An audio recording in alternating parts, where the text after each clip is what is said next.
Okay.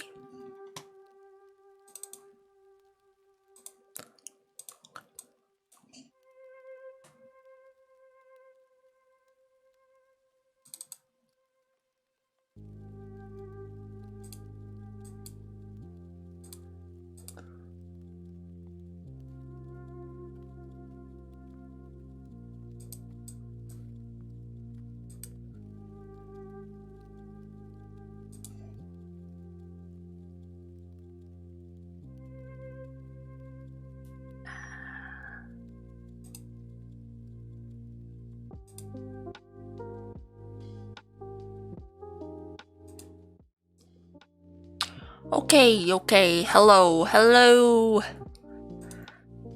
How you guys doing tonight? Let's see, Twitch chat over here.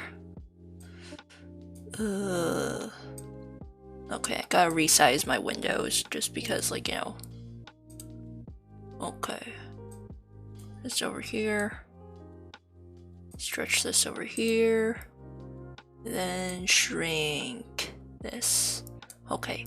You guys can't see it, but, like, on my end, it's, gotta resize my windows. So, tonight, I'll be going ahead and working on, finishing the lineup for this. And, well, it isn't gonna take that long, I think. All I gotta do is, like, finish his undershirt, pants, the vision. I'm not looking forward to doing that. And then face and scarf. And then I can stop worrying about it for tonight. And, work on... Where is it? This. Yes. Gotta work on this now. Soon. But yeah, certain, anime Russian boy.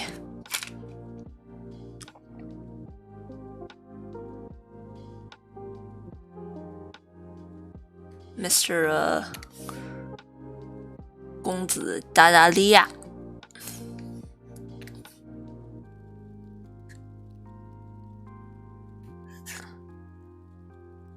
who really needs to button up his shirt. It's a wonder he hasn't frozen yet. Since, anime Russia certainly isn't the most forgiving of climates. And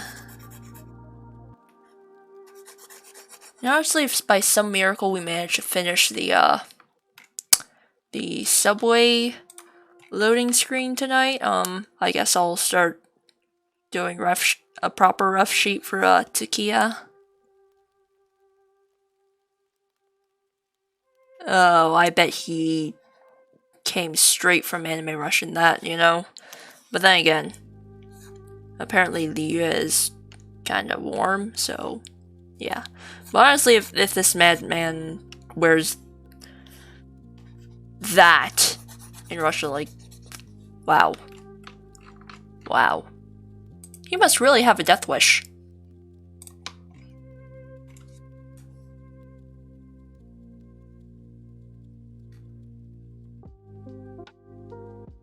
Okay, this shirt is almost done.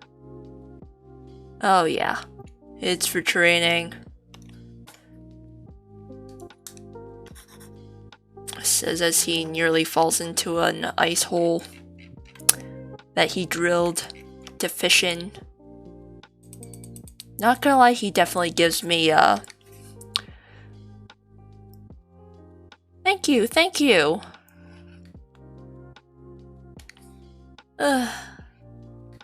Preparing for his birthday, which is in 3 days, and honestly this is more than I've done for any Genshin character's birthday.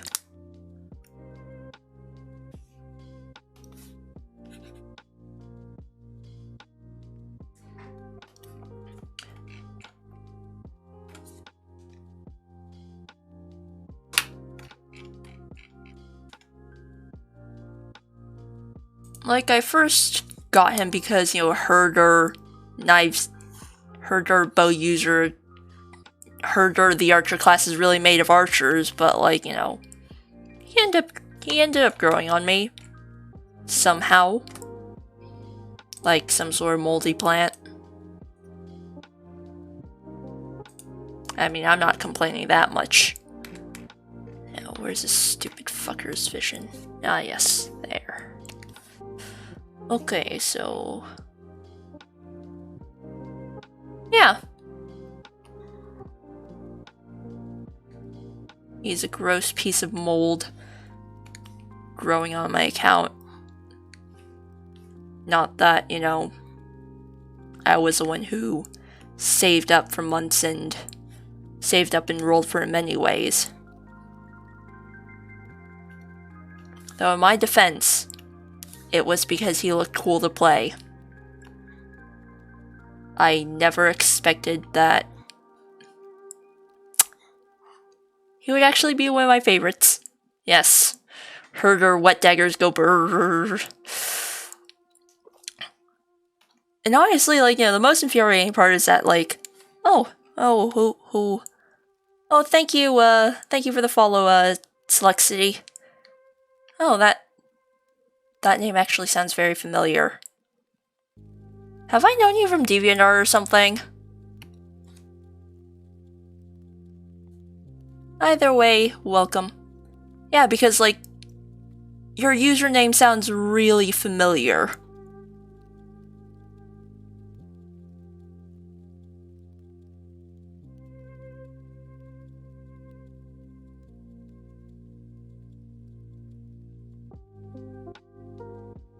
Yeah, have you ever met anybody under the name of either Ink Black Shadow or just like my current alias, because I haven't changed it for like years?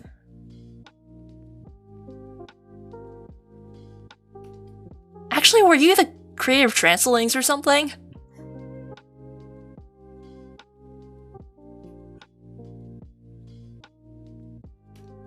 Oh, fuck.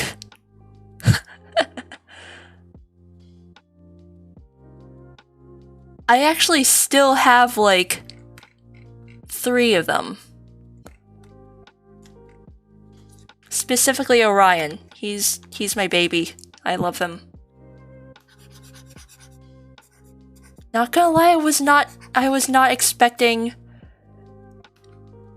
to see more old friends from DeviantArt. I'm really happy.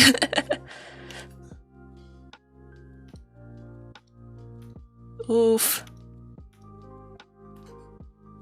Yeah, no, for me it's just like, you know, if I have any characters, chances are, unless I really hate them, they're mine forever. So, yeah, let me dig up little Orion's thingamabob. Where is it? Let's see, mine. There. Yes.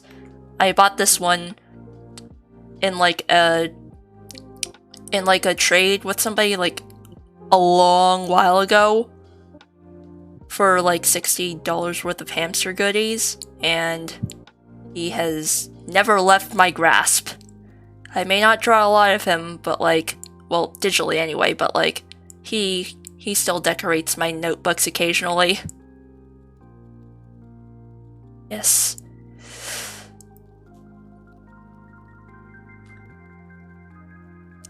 But yeah, I tend to have an iron grip on my character, so, you know, he's got a forever home.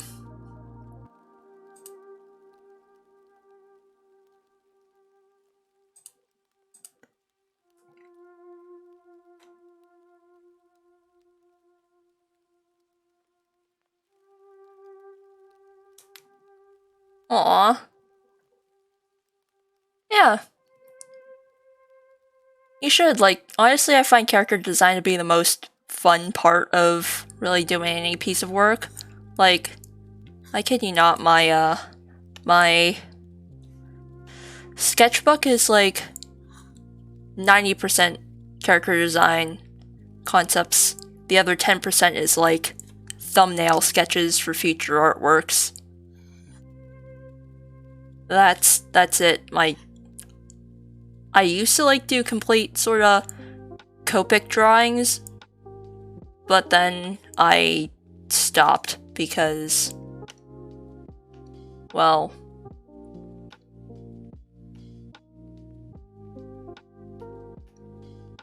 shit. Oh well.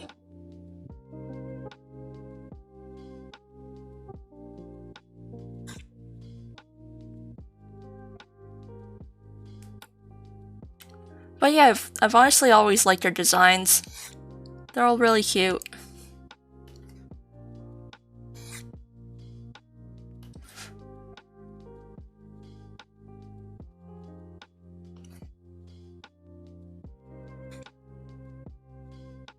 And now look at me, I'm a live 2D anime girl now.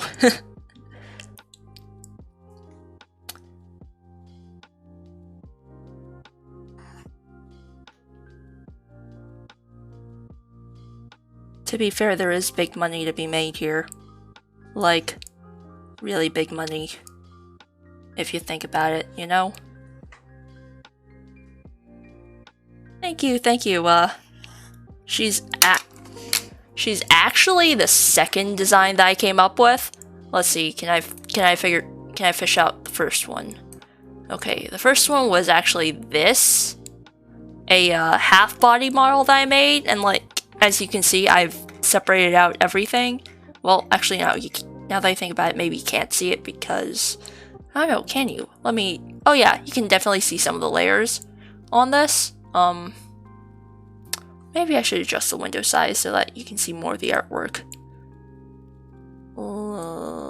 Actually, no.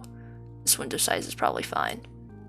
Because, thank you, thank you. This actually isn't my usual style. It's like a bit of an experiment, and I'm kind of iffy as to like whether or not I want to stick to this or just continue, or just like do pure cell shading, because as nice as this is, it's also kind of a pain in the ass to do.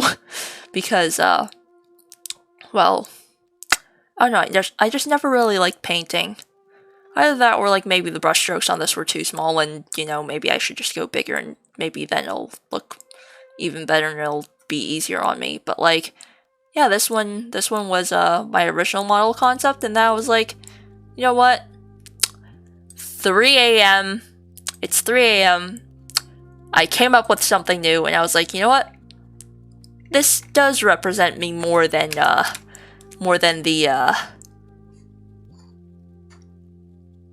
Victorian librarian, as I like to call her.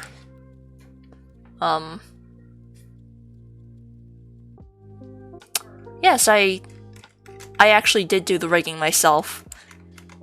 And not gonna lie, you should. Well, the splitting itself is actually not that fun. I can attest to that because, well, 谢谢妈. 谢谢. Sorry, that was just my mom. But okay, she closed the door. That's good. But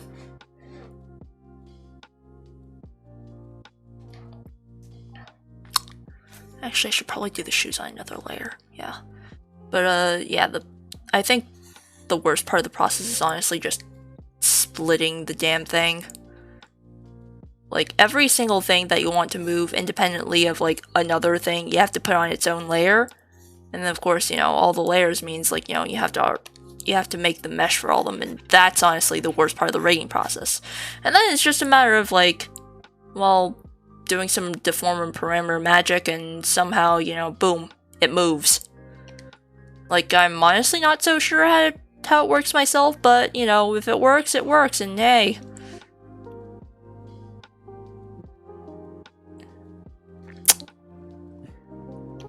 This kind of skill is apparently really in demand nowadays because everyone and their mother wants to become VTubers since the pandemic started. Case in point, me.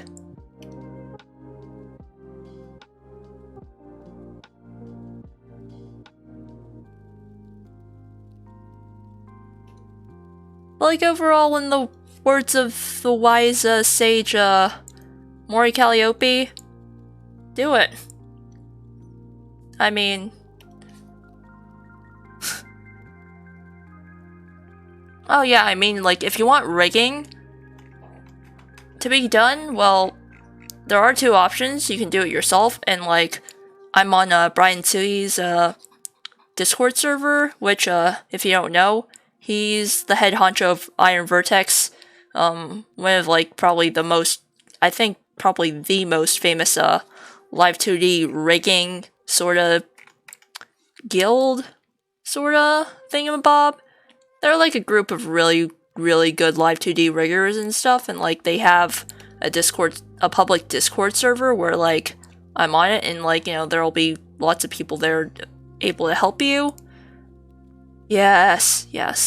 It is my dream to someday get to that level, but you know, I literally just started this like 2 months ago or something, and I'm only on model like 4 that I'm working on. Though, if we're talking about human models, that's actually model 2, because the other 2 are like mascot types, so basically just a face and maybe some jiggle physics. But yeah,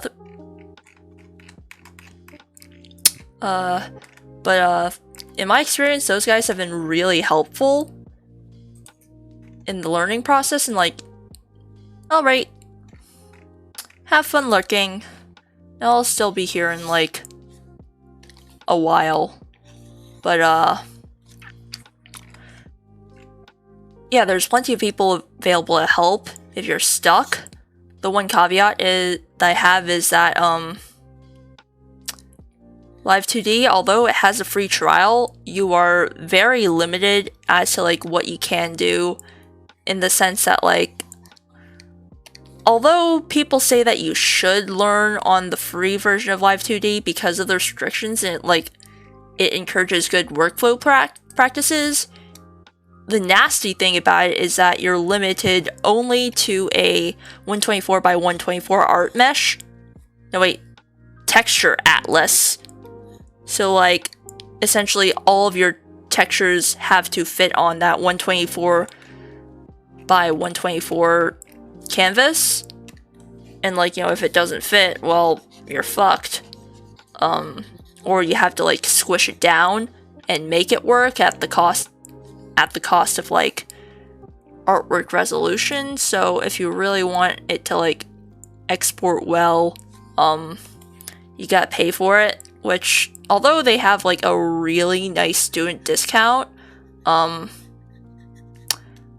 yeah, it's honestly kind of pricey.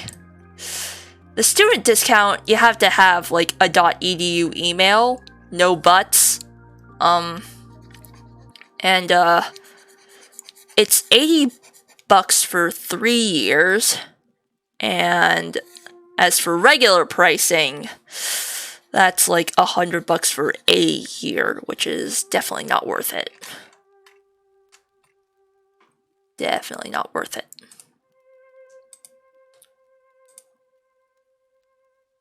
The other option is obviously pay for somebody to rig it for you, which I do know quite a few good riggers. Obviously not like Iron Vertex guys, because they have their commissions closed for like the rest of the year, and also like, I don't know, it's generally pretty hard to get your hands on them from what I see. And well, the pricing for that depends. Like, it can either go from really cheap, like $40, $100 or something for a rig, and those are usually from like absolute beginners, to like easily $1,000 if you're looking for like a really high quality Hololive-ish rig. So yeah, it honestly all depends on what you're looking for. You can find stuff at all kinds of price points. And honestly, it's honestly just, you know, searching and finding someone who works well with you. As for my own prices, I'm currently charging like, let's see, I think it's like $400 for a full body rig, but like, that's for somebody who just comes in out of the blue and asks me to commission them. just a small under the table thing. I am the kind of person to give discounts on a whim. So, yeah. Yeah, the price on top is a lie. It's really kind of just to discourage people from overwhelming me with work. Especially since, like, I'm a full-time student first and foremost. So, yeah, like, honestly, I'm currently still looking to expand my portfolio, so,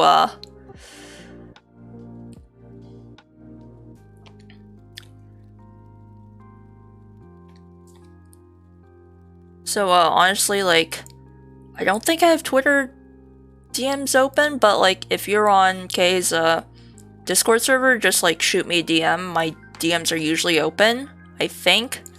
Last time I remember, yeah, they are open. So yeah, just, you know, feel free to DM me and we can talk there. But in all, you know, it's a fun process. And a nice way for me to earn some extra cash on the side while studying as, like, a full-time bio student.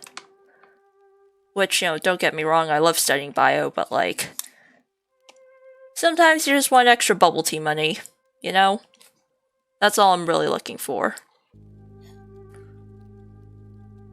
That, and also, you know, also the other reason why, like, my commissions are arguably very overpriced based on, like, the listing versus what you actually pay is because, like, well, once again, it's a deterrent to, like, have people, you know, as I said before, it's a deterrent to, like, keep people from swarming me, but also it's because, like, well, specifically when it comes to designs, I have, like, a $10 per concept design fee because, like, I've heard of a few people essentially getting sacked with really nasty clients. Like, ones who essentially ask for, like, edits all the time, and it's just like, you know, hey, do I really want to put up with that, you know? Yeah. So it's just like, you know, I think I'd rather just, like, have the upfront cost be kinda yikes, and then just, you know, stuff a whole bunch of under the table discounts in, and, you know, that way people are happier, you know? You feel like you get a deal, and, you know, I get money that I'm actually comfortable charging for.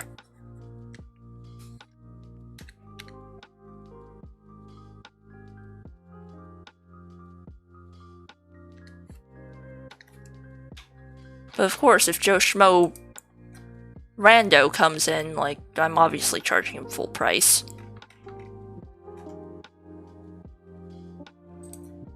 I don't know him.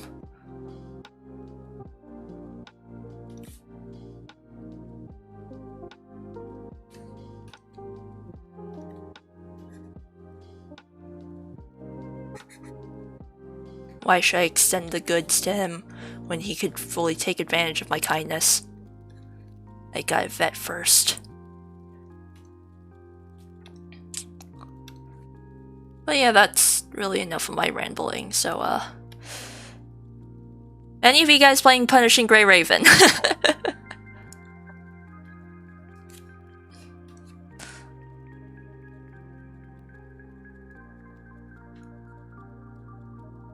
I know that it's kind of like a very sharp transition, but if any of you guys play Honkai, like Honkai Impact 3rd, or even its predecessor, Guns Girl Z, God, I hate saying that name.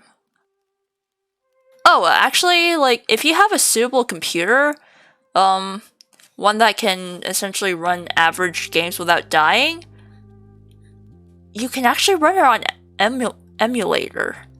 Oh yes, Honkai. Also, like, Honkai is getting really good these days. Like, have you seen the latest animated?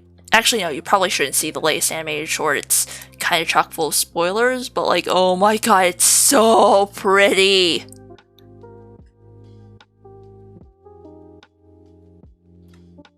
Oh, rip. From what I see, like,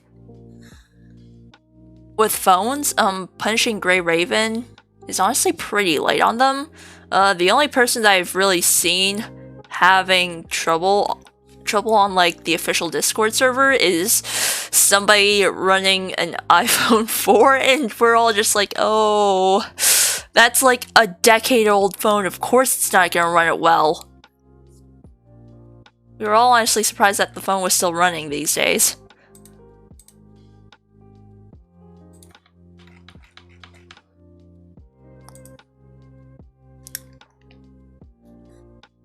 But yeah, Genshin is kind of unforgiving on PCs. Thankfully I was one of those people who, like, you know, with online classes, I was like, hey dad, I need a gaming PC for school-related reasons, and then I just went ahead and installed Genshin.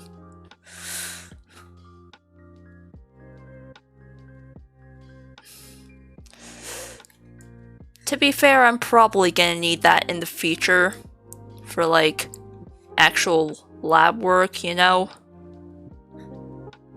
Like if I have to crunch data and stuff, like actual hardcore lab data, you know, or like even running like, you know, some scripts and stuff, I don't want to be stuck with my laptop, which couldn't even run like a simple like, if any yes, but if any of you guys are like familiar with Python, like the programming language, my parents forced me to learn it over the summer last year, and like, you know, I kind of objected to it because, quite frankly, if I wanted to learn Python, I can learn it myself. It's not that hard of a language anyway, but basically my laptop could not run Anaconda, which is like an editor, a code editor that's specifically aimed for like biology applications, and stuff with like its UI, but oh man, my laptop could not run it. Or rather, it could, and it would crash, like, every now and then. Not fun at all. And I was like, Dad, if we're gonna make this work, I'm gonna need a better PC.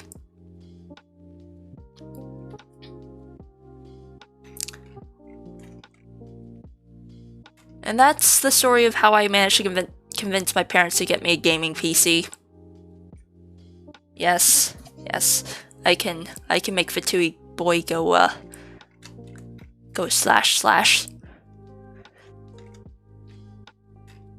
Speaking of Genshin, I actually have a separate account dedicated to my fan art because, I mean, look at who I'm drawing. It should be kind of obvious.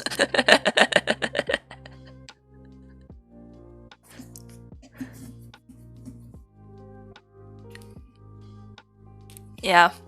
My other favorite is obviously Zhongli, because, you know, the man's voice is like butter, or rather, I play with Chinese audio, and like, I maintain the stance that Chinese Zhongli is the only correct Zhongli, because I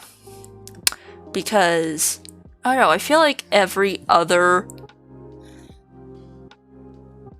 dub has like,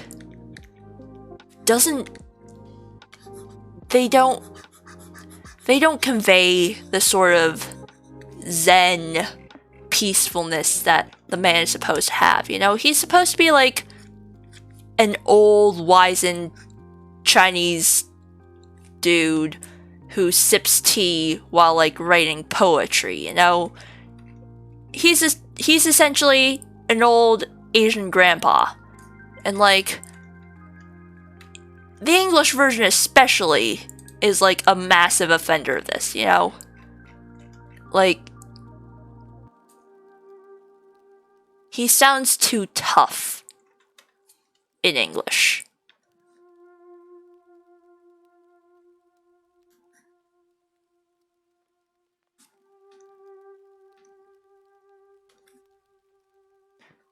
The other reason why I use Chinese audio is because, like, I can actually understand what they're saying, even though, like,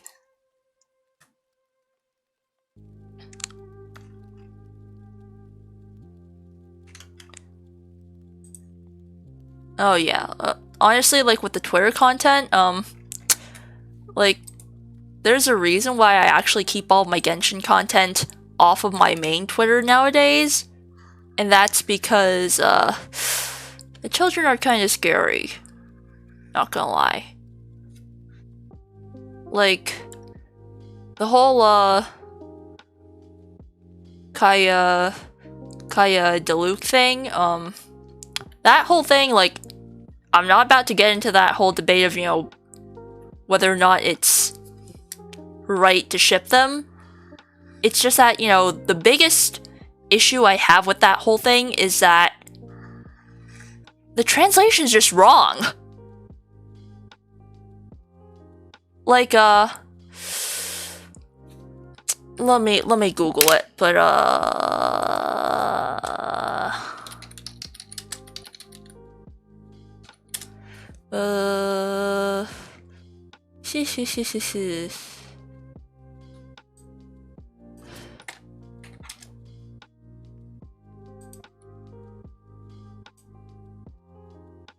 Where is it?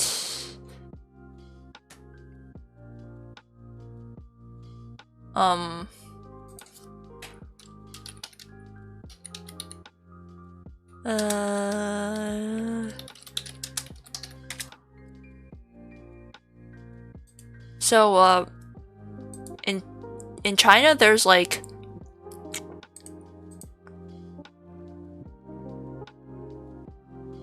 yeah, it's like, you know, please, they're fictional, and like, fiction doesn't necessarily equal reality. I mean, if you look at my YouTube history, by that logic, I'd probably be put on an FBI watch list because of how many true crime documentaries I listen to in the background when I work.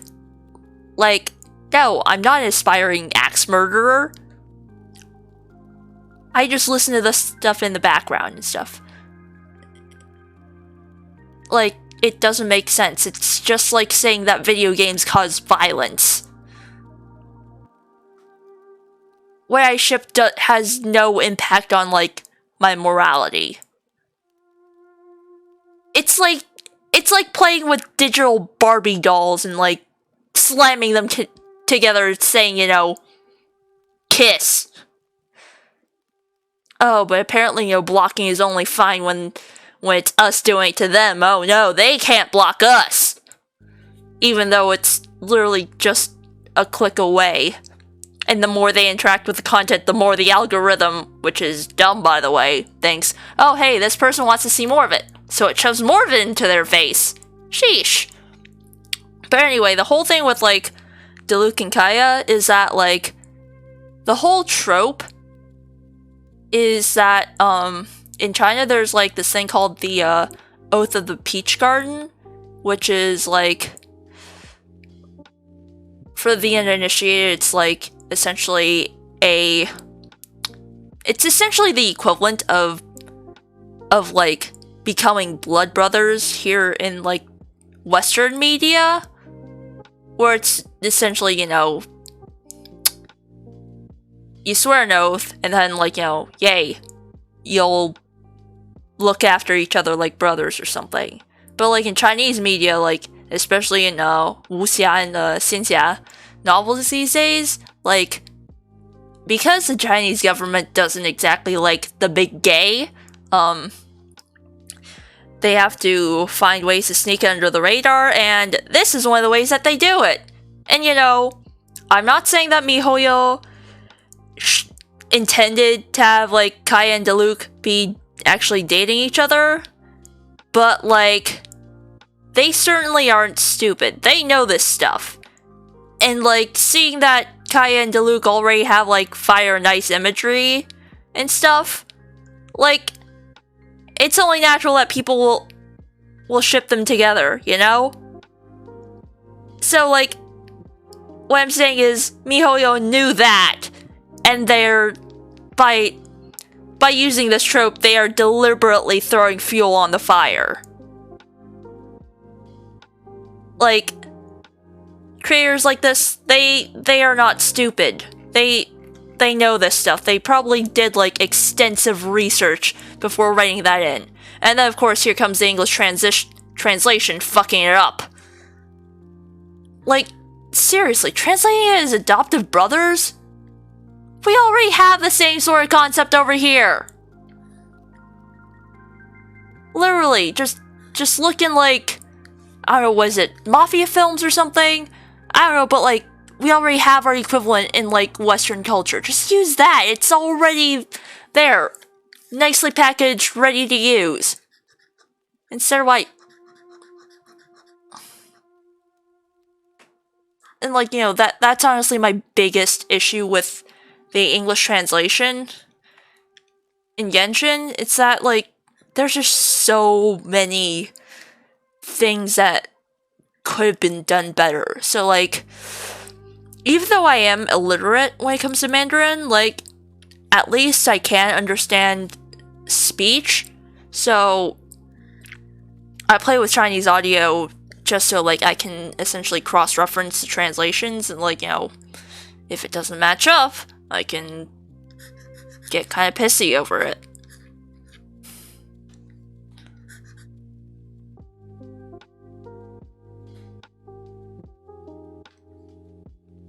But yeah, that's my big Kaya Luke rant right there. As far as what I personally ship in Genshin, well, I mean, that you're gonna have to find my secret, super secret Genshin account and look.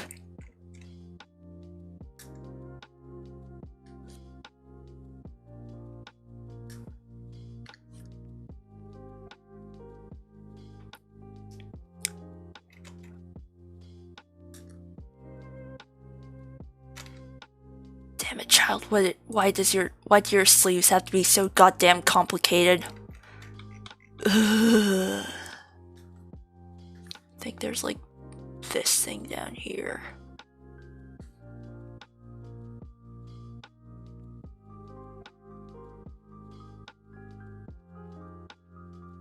But yeah, the reason why I separated the two accounts is purely out of paranoia, you know?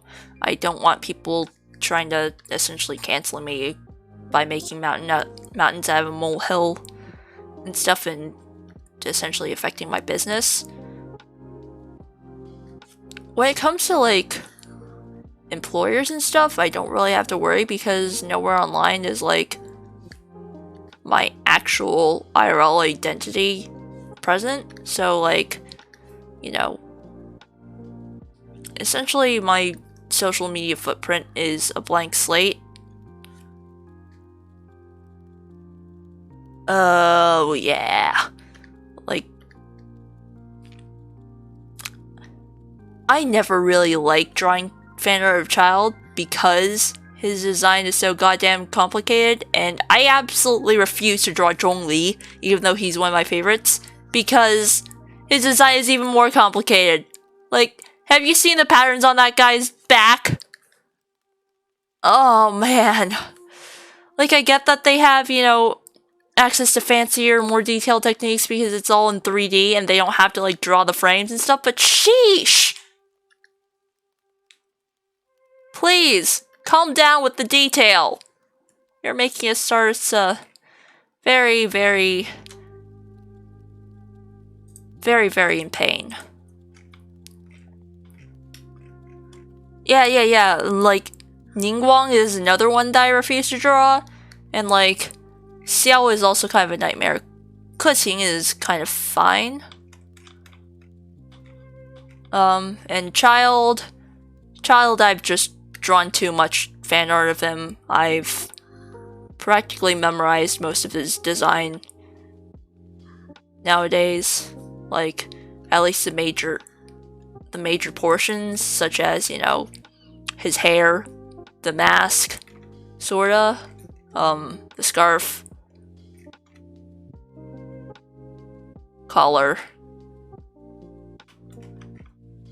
Oh yeah, Amber, the eternal butt of everyone's jokes. Poor thing. She doesn't deserve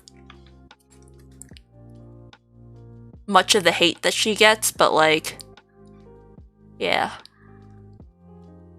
It kind of sucks that she's so neglected by them.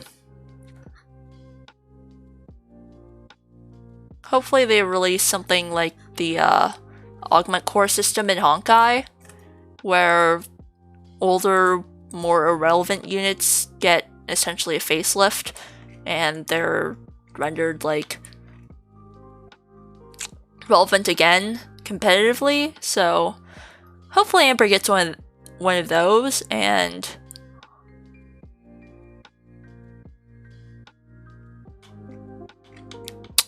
she's essentially not useless anymore. Yes. That part of the line art is now done. Now to work on the face.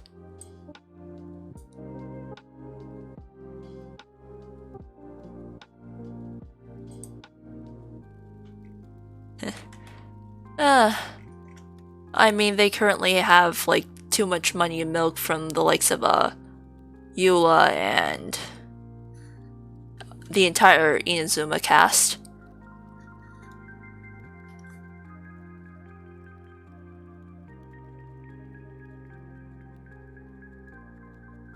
Like, I can just smell the Ayaka simps.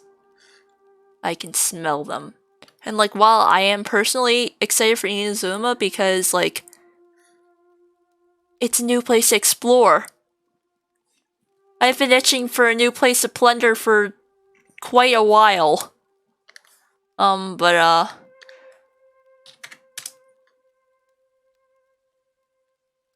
Is he? Well, tell him that I'm not doing an Ayaka birthday image. I did try to do one for Zhongli, but I gave up because I didn't finish it in time, and the man's design was just too complicated for me to finish that day. But I have learned my lesson now. See, I've started 5 days early. And I've decided that I'm not doing anything fancy. I'm just gonna be doing a cel-shaded portrait like this. Even though, like, it took me literally an entire day just to come up with the damn pose. Like, no joke. Every single sketch that I came up with, I was not happy with. I was like, this wouldn't do him justice. This wouldn't do him justice. Yeah.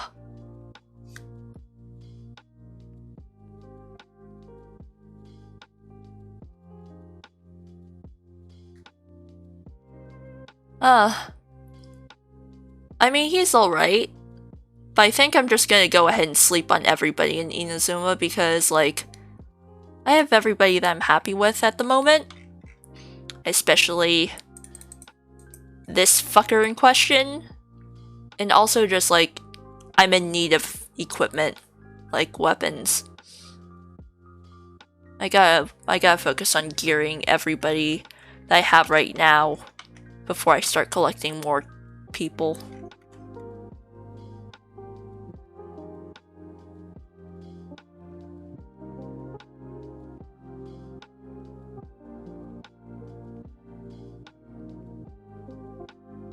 Though I am thinking of maybe pulling on Raiden May. Because, well, I heard that she's gonna be a battery from leaks. So that's exciting, and also, like, especially if her voice actor is the same one as in Honkai for the Chinese version, then I can go ahead and just ship her with a Hu Tao, who shares the same voice actor as Kiana.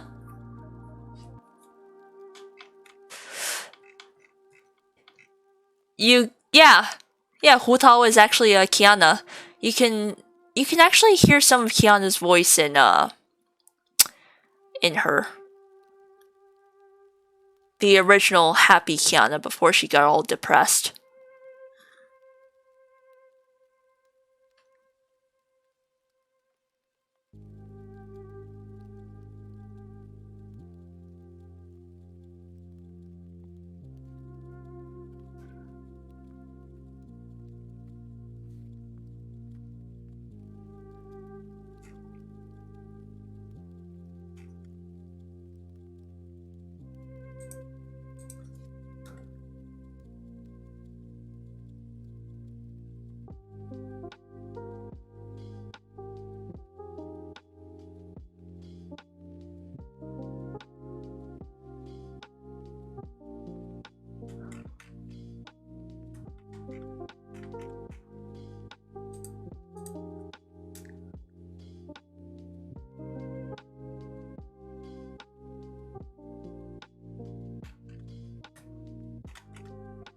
God damn it, the two peoples don't match up. I'm gonna get rid of this.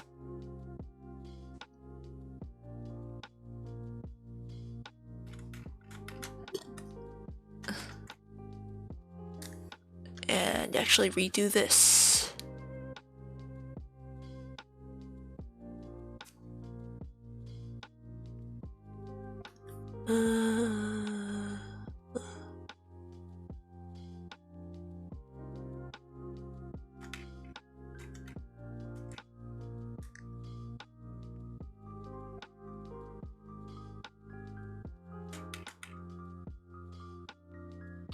Oh yeah, just so you know, okay, I do try my best to make it to your streams. It's just that, I go to sleep at, like,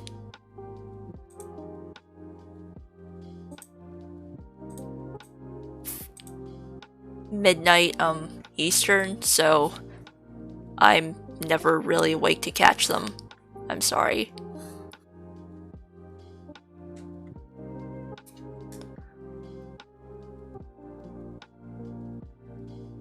Yeah, I'm usually fast asleep by then.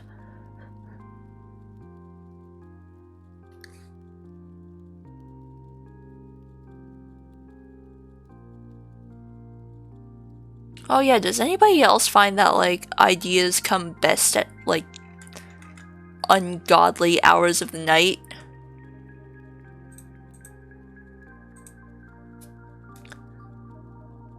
Yeah, like, my current design was, like, a bolt of inspiration at 3 a.m. during final season while I was studying. The other big time when I seem to, like, come up with my best stuff is, like, after I've taken a shower, you know? It's, like, either one of the two. If it's not a shower, then it's at 3 a.m. sleep deprivation hours. It's like, you know, my mom always yells at me for staying up so late. It's like, you know, Mom, I can't help it. If I want to be productive, this is, like, the best time for me to do so. Even if I get up early at, like, proper hours, so to speak, I usually find myself just staring at the canvas for a large amount of time.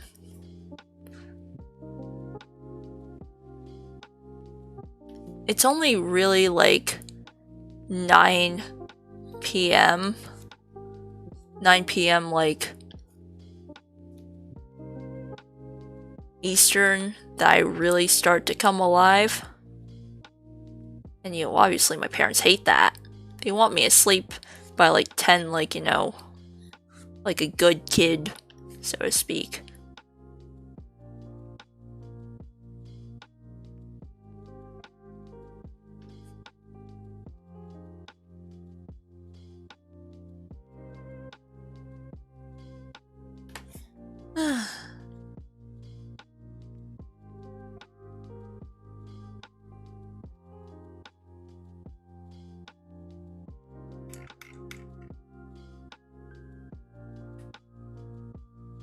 Alright, let's see.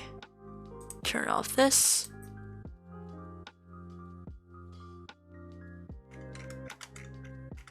Now I'm gonna call it done.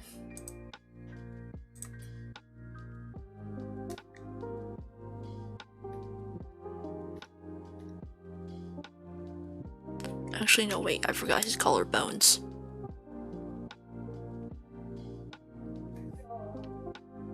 Aw.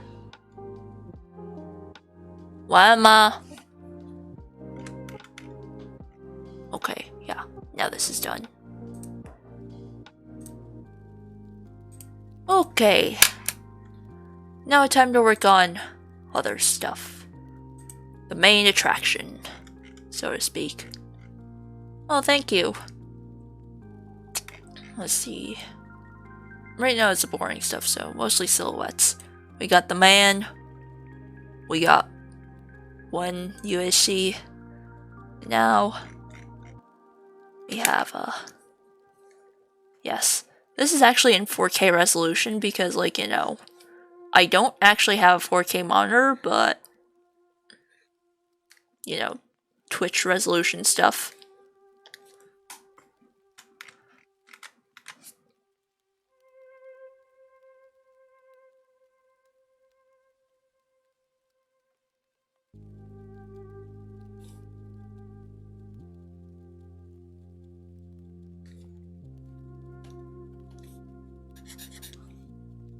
Right now it's mostly silhouette work.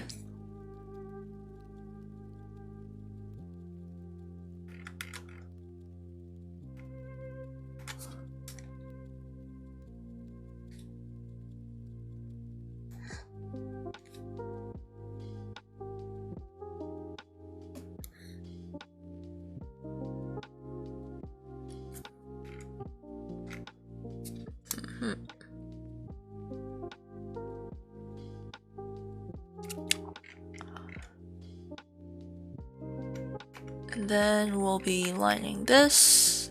Oh yeah, I should also show what I've done so far with this. That's the progress so far. I'm probably gonna start lining this tomorrow, maybe. But not gonna lie, I'm actually very proud of it. Even though the hand is one of my infamous traced hands, in the sense that, like, if I can't draw a hand from scratch, I take a photo of myself, and then I just draw myself, well, I just draw over it. And then, yeah, that's how I draw my hands sometimes, especially if they're like in difficult positions. If it's lol. I mean, you're not supposed to trace directly over it, but, like, hands are hard. The more difficult the posture, the more difficult the position, the more likely you'll see that it's a product of me tracing my own hand. Let's see. Next up is gonna be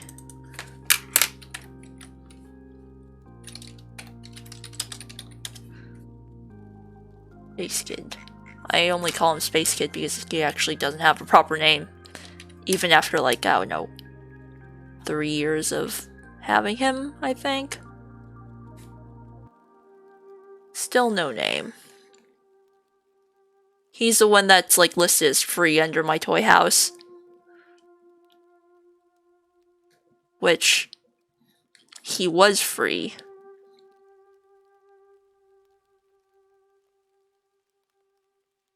That's how I got him as, and, you know what, I'm just gonna call him Free. That's it, that's his name. His name is Free.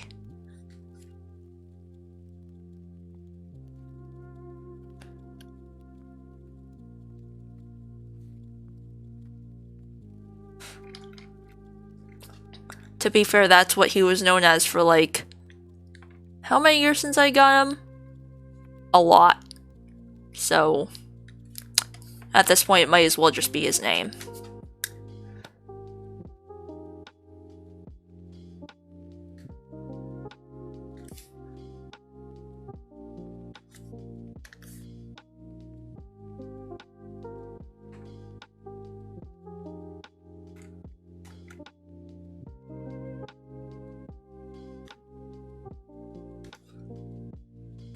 Da, da, da, da.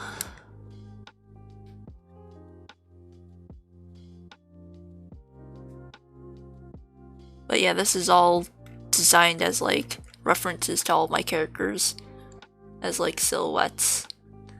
And then eventually I'm gonna animate this in either Live 2D or After Effects as like a video, and that will be my starting soon screen and ending screen and be right back screen, even though I never really use that one.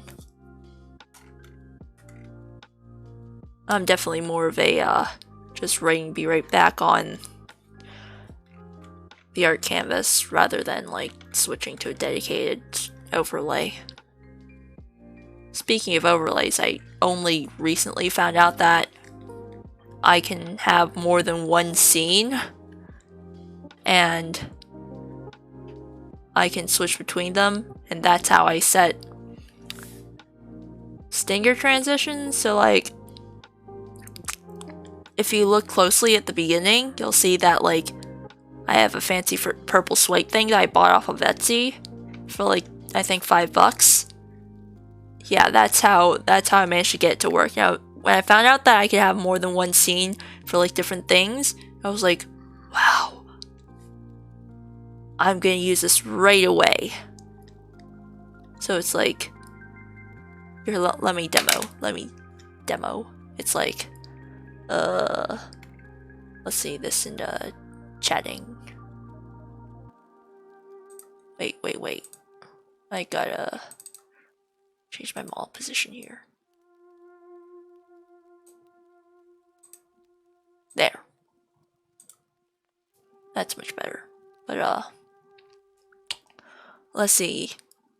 Why don't we try my new overlay? So like you see that? Oh, the text box is... ignore the text box for now.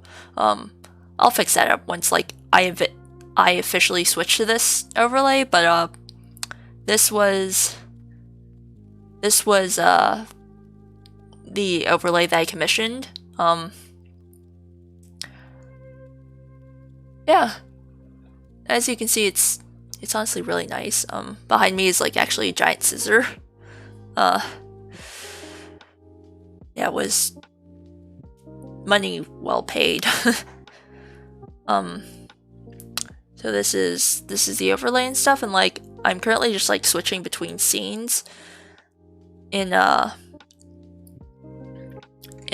the side of Streamlabs. So with that, like I can easily transition between the two and like have this nice, super nice stinger transition, and yeah.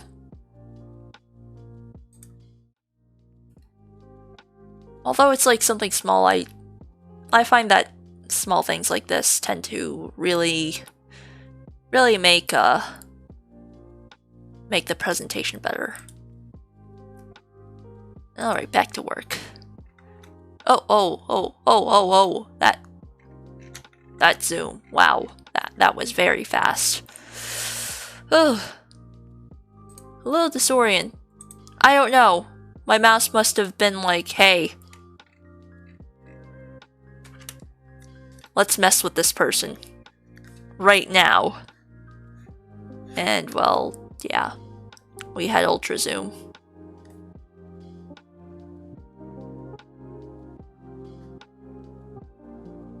For just a bit. And let me round out this part of the foot. Nobody will probably notice the details too much.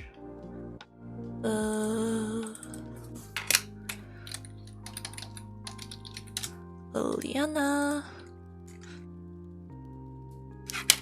Alright, last one. last one before we start on the main attraction.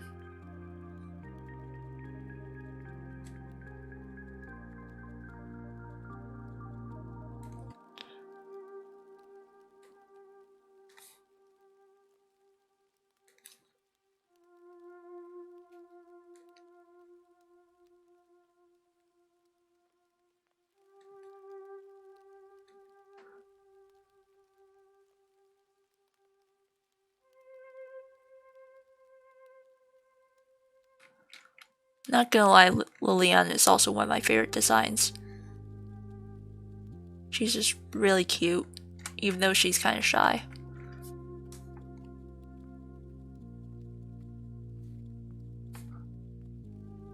The shyness is a part of her charm.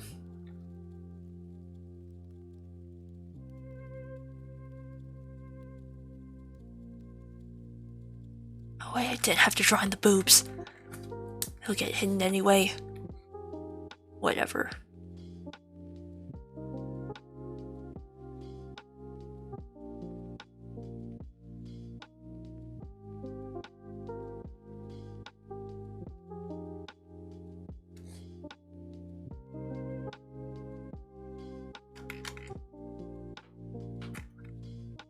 Let's fill in this for now. Okay.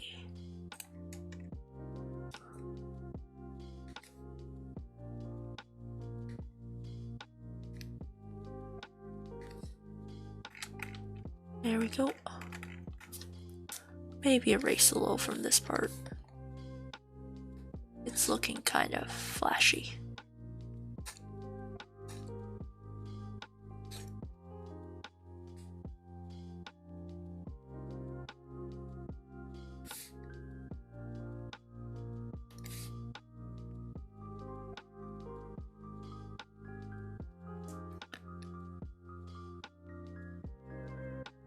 A bit too poofy.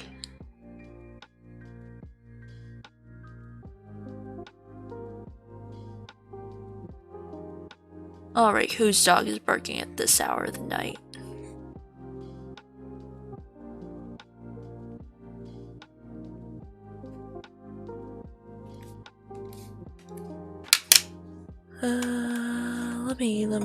Let me eat a bit of pear.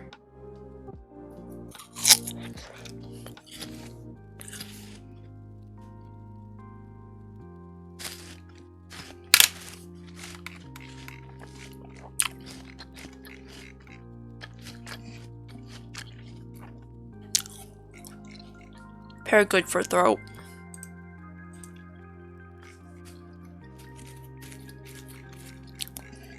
Okay, now onto these.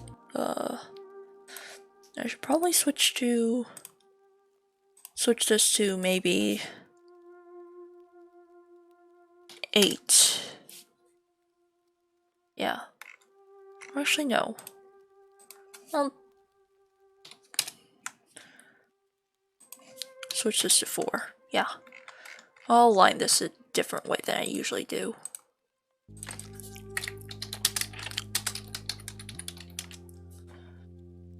Go and Tsukiya, go onto the same layer.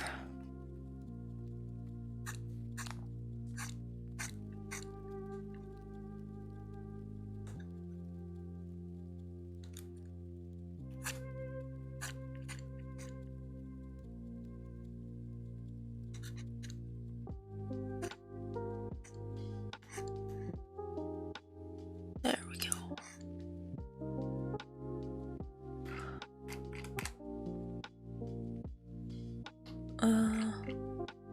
Or maybe it's just better for me to align like I normally do. Yes, they are. Actually, this one is the one you're staring at right now. And this one is a future model.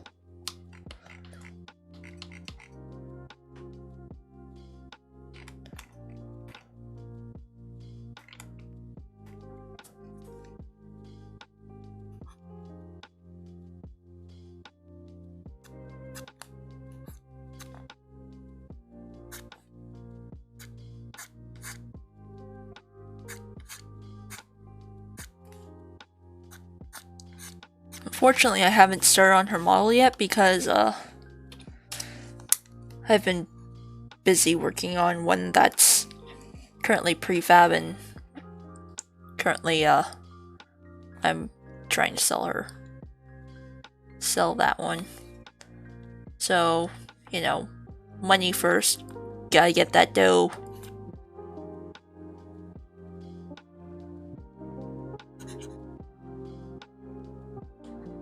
So I gotta work on the Piano Girl adopt first.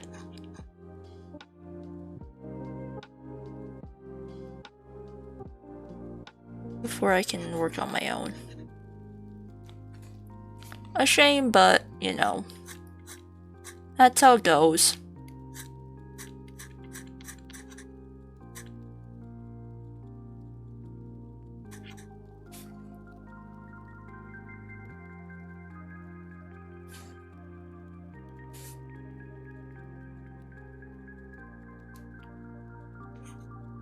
Thank you, thank you.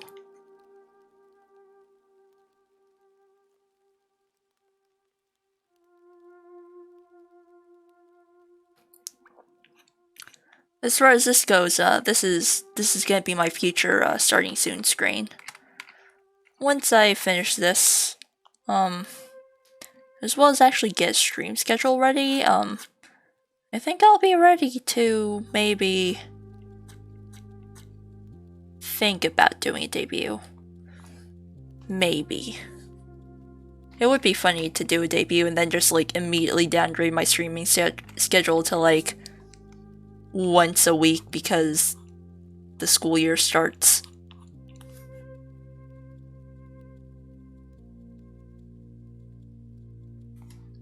But yeah, this is honestly nothing serious to me, you know? I just want to stream and chat with people while I work, you know? Getting that daily dose of socialization, since we all know that, you know, it's COVID time. Nobody's getting outside. Nobody's meeting up. And like, I haven't interacted with people outside of like my parents in, what is it, 2 months? 3 now? Either way, it's been a long time. I need to socialize.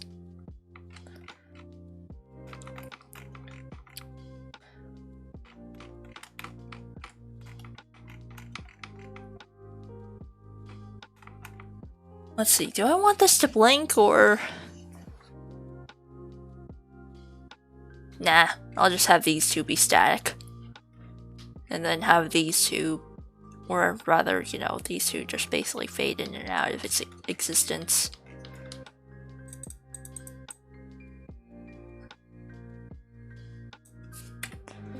Yeah. I'll have these two on separate layers.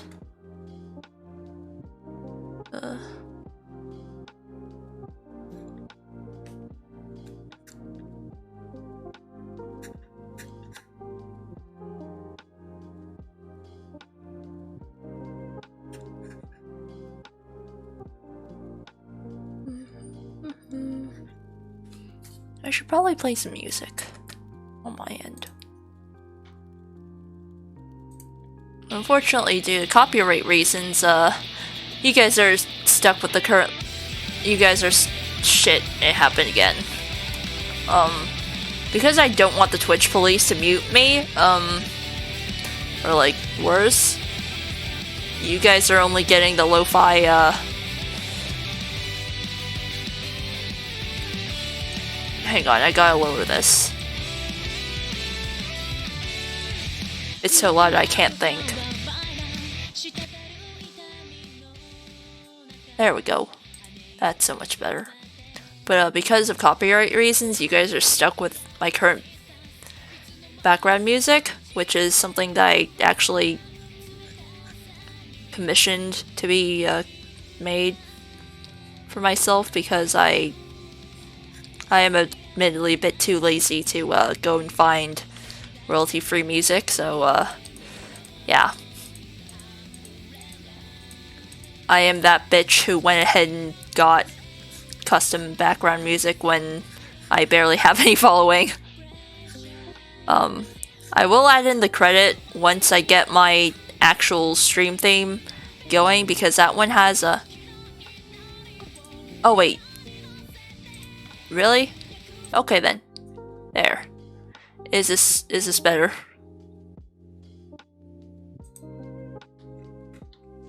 Damn it, I forgot to mute my volume. Yeah, sorry about that.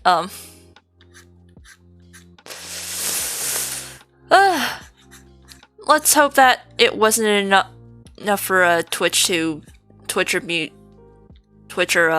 Papa YouTube to axe me, even if I was like talking over it the entire time. But yeah.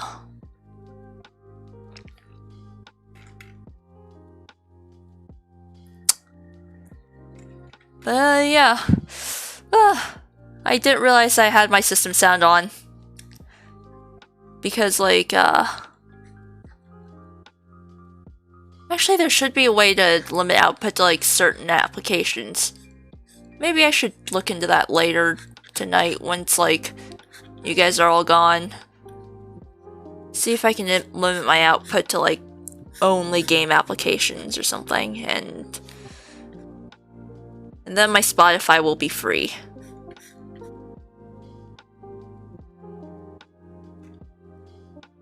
Hell yeah.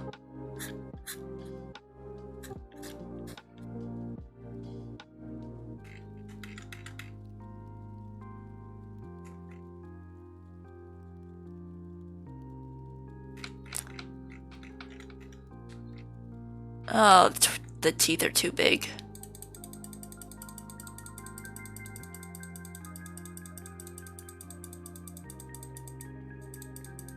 Yeah, you better not snitch on me, or else I will use my godly powers to smite you all from existence. Just kidding, I have no actual ability to do that. I can only smite the existence of my own characters. You guys are safe for now.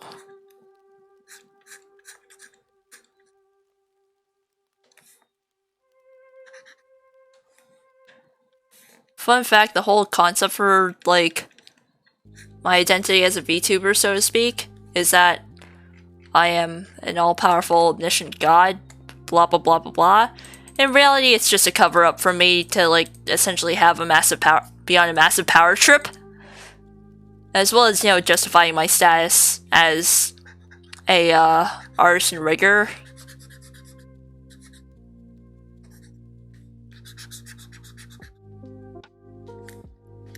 It's okay, smiting things from existence isn't exactly as glamorous as you think. It actually takes a lot of work to do the whole cinematic Thanos snap jig.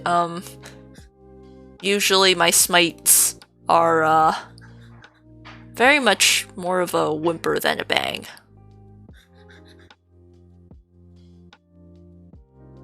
You know? I get tired of them and it's just like, you know, okay, they no longer exist in my brain. They no more living inside my head rent-free.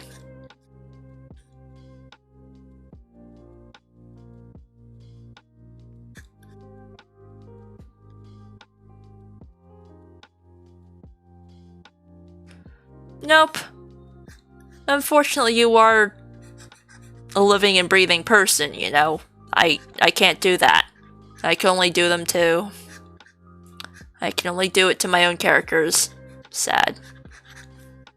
Either that, or like, you know, if I am playing the occasional RPG, I can take control of the characters and, you know, force them to sewer slide, so to speak.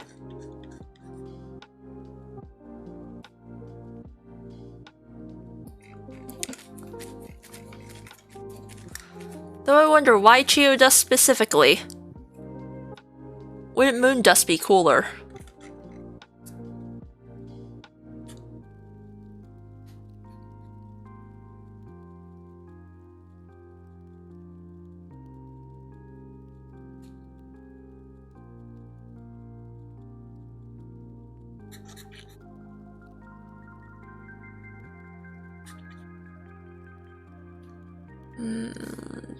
Teeth.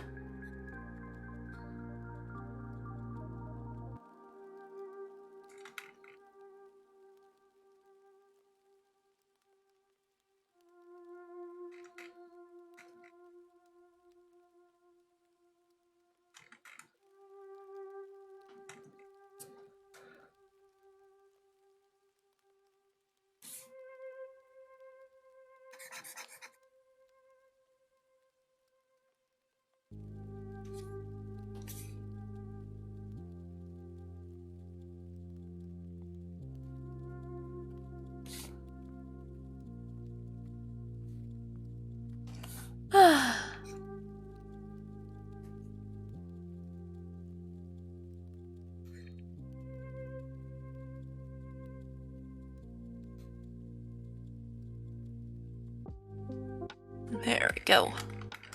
That half of the hood is sort of done.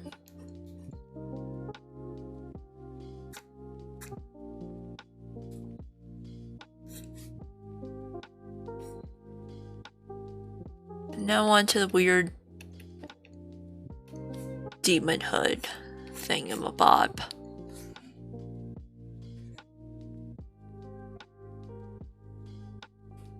To be honest, I never really knew what the hood is supposed to be other than like some sort of weird monster.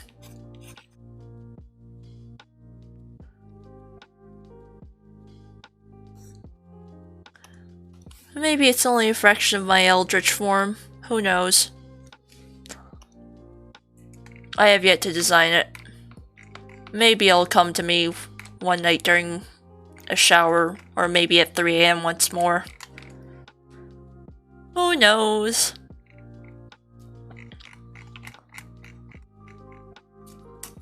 Ah! Lol. When I have the time and actually drew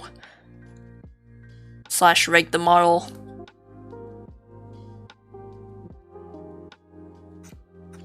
But first I would need the concept. And so far, I have no concept. Which means Eldritch Tentacle reveal will not come for a very long time. At least, at the moment.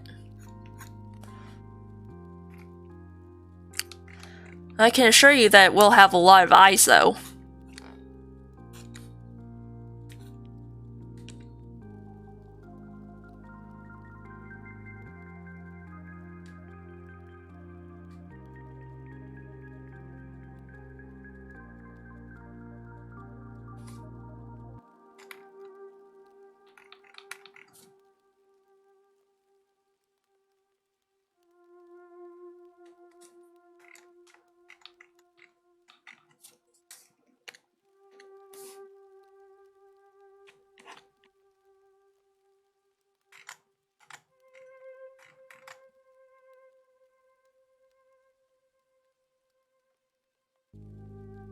Let me check something.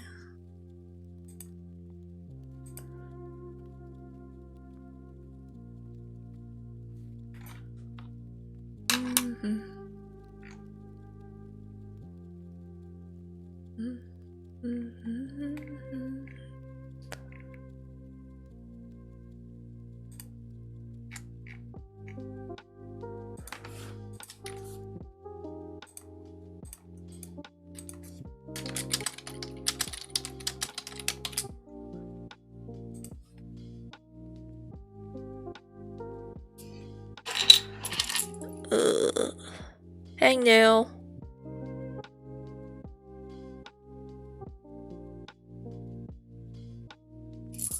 Okay.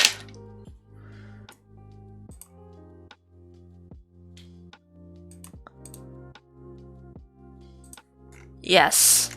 And of course, I'll also have a second head trying to swallow the first one.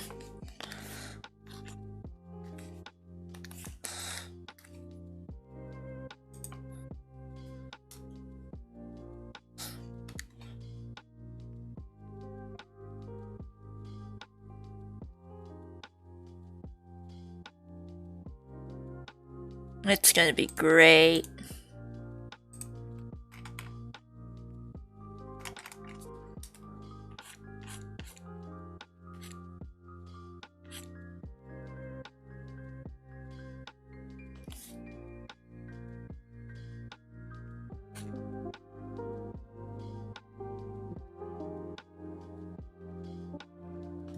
Okay.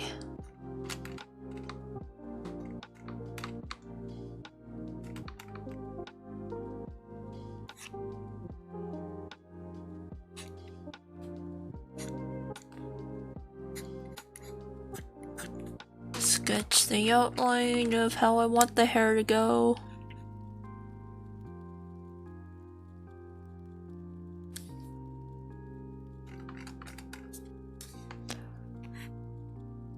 And then I'll fill in the line weights later.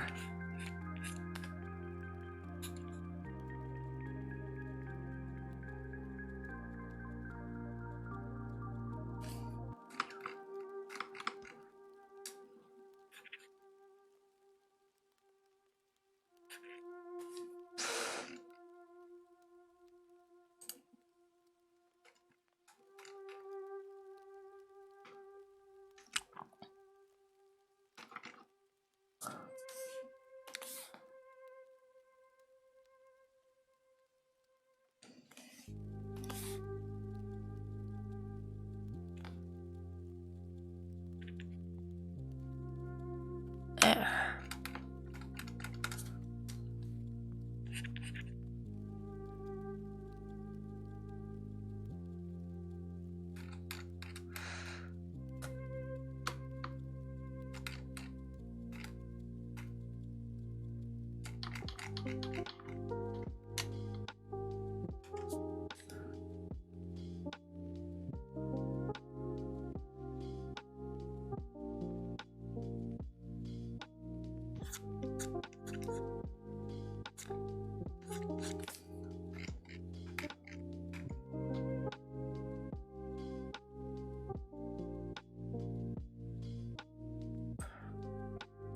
Okay, you'll all be watching it like this, huh?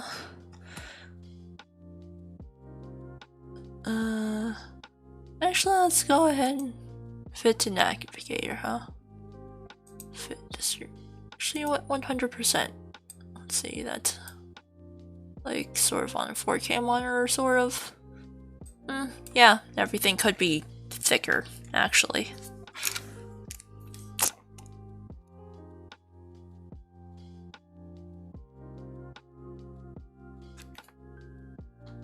Alright, time to thicken up the lines.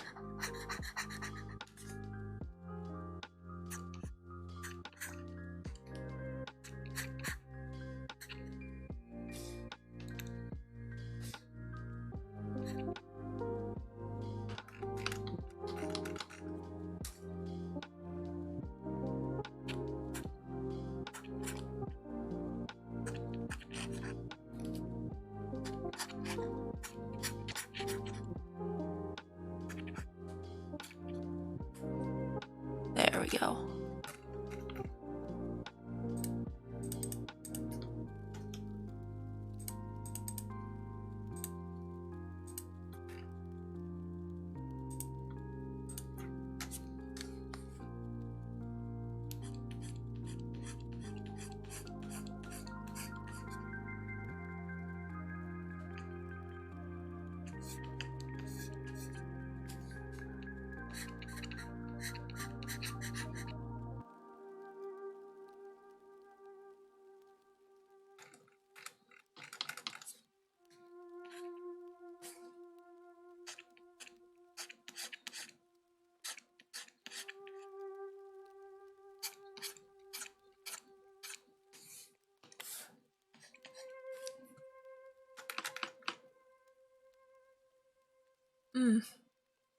Yeah, that's better.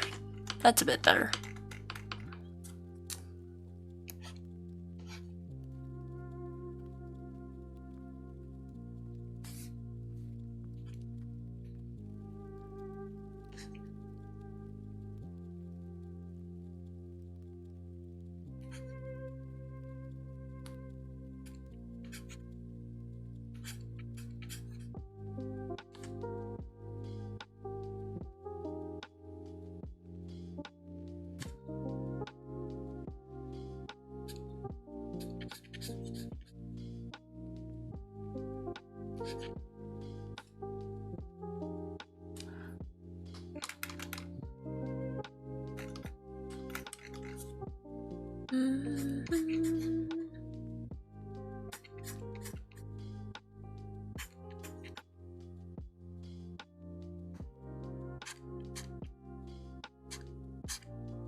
So you guys got any other games you're playing? Oh, Zoom went crazy again. Because aside from playing Amori, as well as like the aforementioned Genshin, Honkai, and Punishing Grey Raven, I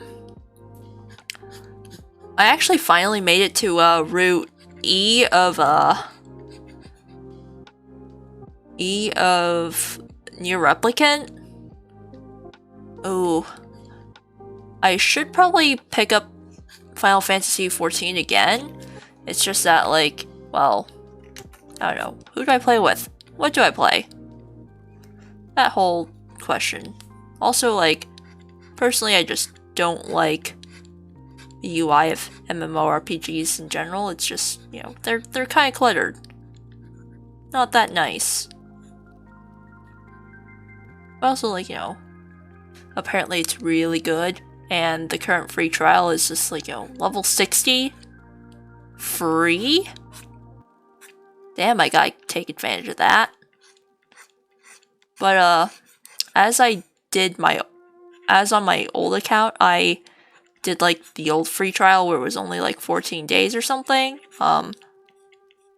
Yeah, I'm starting fresh on a new account, and, like, I haven't even picked my data center yet. Oh, Superliminal. I've actually seen somebody play that. One of my good friends, Toaster, who, by the way, I did his model, if you guys are wondering. None other than our lovely #1 Toaster from, Archaea. If any of you guys play that rhythm game. But I've actually watched him play Superliminal, and although it looks like something that I would enjoy, the only thing that's keeping me from enjoying it is that I get motion sickness really easily, and just by watching the stream, I could already feel like the nausea setting in. So, like, yeah, I don't think I'm gonna play that game anytime soon unless, like, you know, I keep a barf bag around. And even then, it's like, you know, if I can keep myself from barfing, isn't that the more optimal choice? But yeah, I actually get really bad motion sickness from video games somehow, and like it's honestly kept me from enjoying a lot of games I wanted to play. Overwatch being one of them. Like, back when it was super popular and like brand new, every single one of my friends played Overwatch, and I was like, I wanted to play, but one look at the gameplay footage shown, and I knew that I was gonna be in for a bad time. So it's just like, no, okay, you guys go ahead and play, and like I'll go ahead and cheer you guys from the sidelines, not watching the screen though, because like that'll still be pretty bad on my end. And then they told me, like, you know, just like League, don't play it, it's toxic as shit, and I was like, okay then. Please no, I can assure you it's not fun. Yes. And, like, that's also part of the reason why I'm kind of hesitant to try VR. Because, like, if even normal people can get motion sickness from that, imagine how bad it'll be for me. Somebody who already gets sick from normal video games.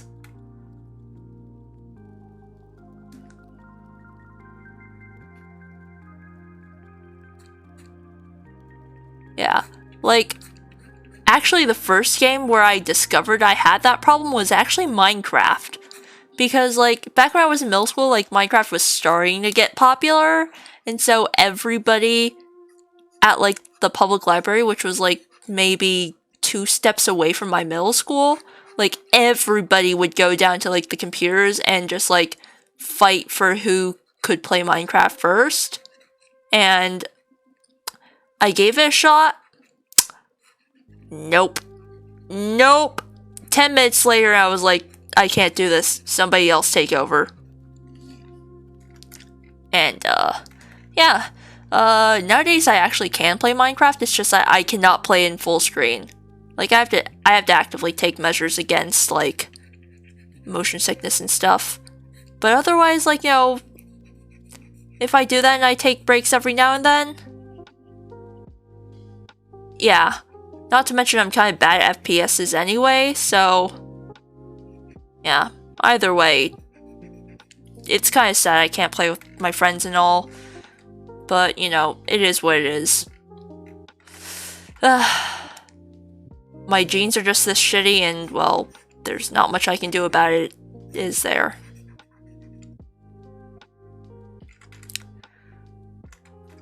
But yeah, I discovered I had this problem in middle school through Minecraft of all things. And you'd think Minecraft is alright, but apparently it was not. But nowadays I just play with the window minimized, just so like I have something stable in my peripheral vision.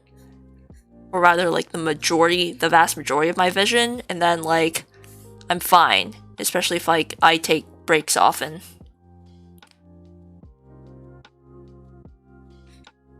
That way I can basically play for like, I don't know, an hour, 2 hours, no problem.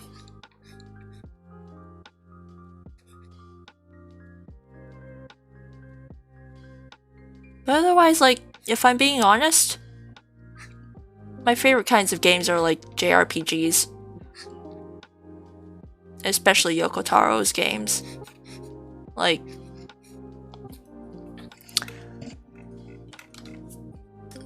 Nier Automata is like one of my favorite games of all time because it's so nicely written. Unlike a certain other game about androids living in Detroit, cough cough.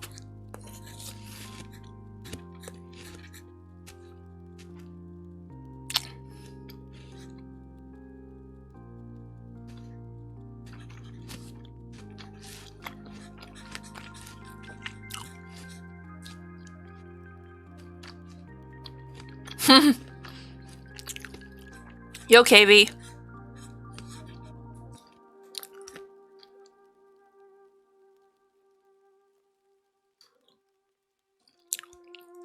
Yep.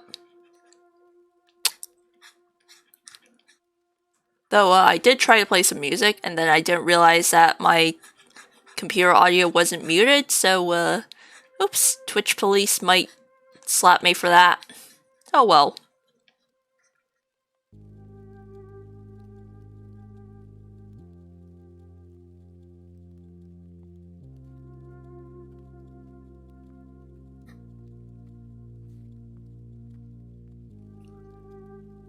Either way, you missed my big rant on Genshin fans. My small lecture on live 2D proceedings and stuff, and I was just about to go into a Detroit Become Human rant. Like, my issue with that game is that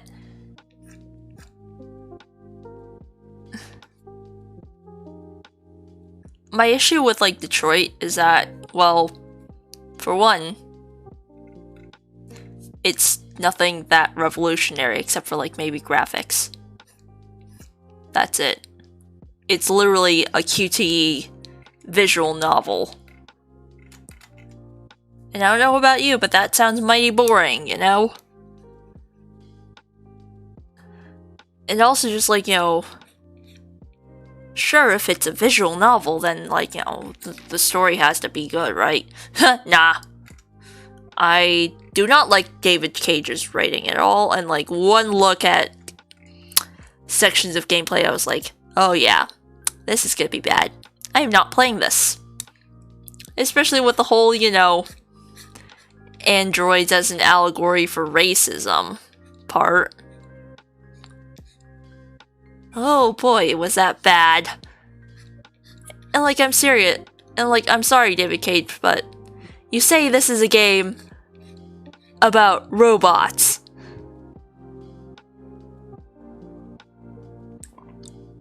And not about race. And then you blatantly put androids at the back of the bus. Like, I'm sorry, but one, by doing that, you're making a game that is already kind of an allegory about race. Definitely an allegory about race. And two, if you wanted to highlight how dehumanizing it is, they're androids. Can't you just, I don't know, shove them up on the roof of the bus? Or maybe even a compartment below it? That would be... one, that would get rid of the whole race allegory thing. And two, it would be even more dehumanizing. Don't you think? Come on, David Cage. I'm waiting for my paycheck.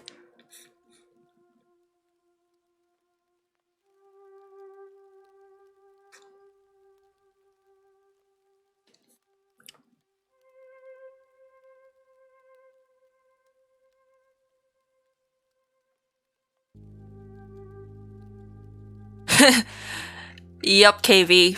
Exactly. Exactly.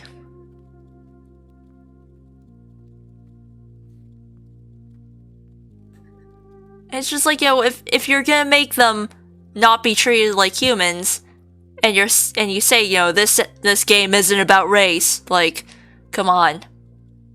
Don't use such blatant ham-fisted imagery that everybody and their mother is familiar with, especially in the US where your game is like where your main audience is.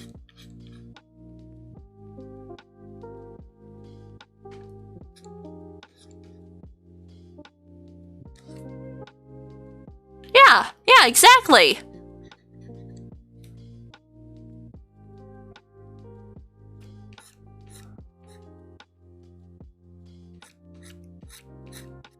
All of those options are more dehumanizing, arguably, and, you know, also makes sense in universe. And are arguably even more powerful messages. And like, I also heard that like the only good route, Connor and Hank, most of the good lines were like ad-libbed into the script. Because the original script was that bad.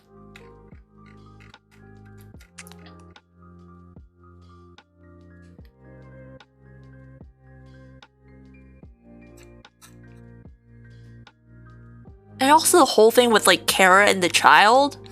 Why did the child have to also be like a robot, you know? Like, the fact that the child is also an android literally takes away from the message of that particular arc.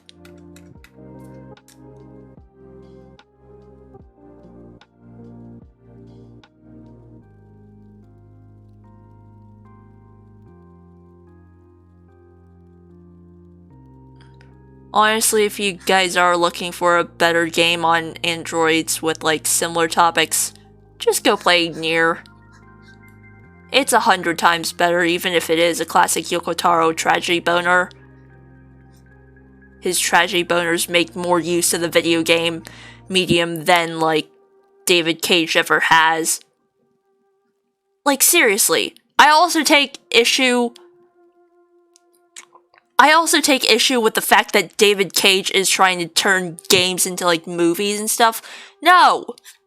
Games are their own thing. If you want to make movies, go ahead and make goddamn movies, you know? Don't touch video games. Leave my video games alone. Heh.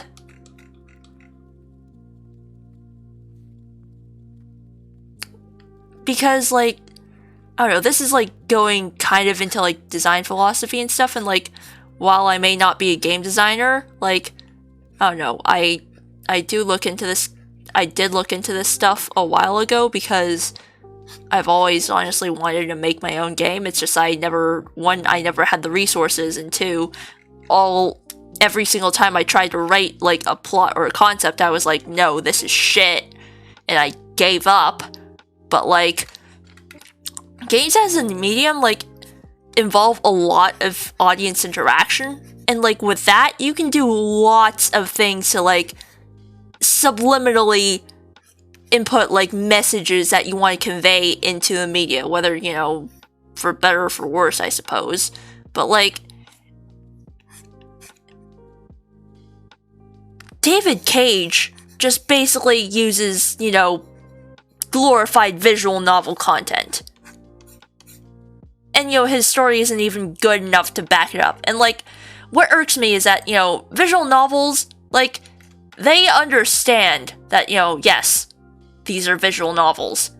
They're really meant to be nothing more than, like, text, fancy books with, like, images that you can, that are also, like, choose your own adventure based.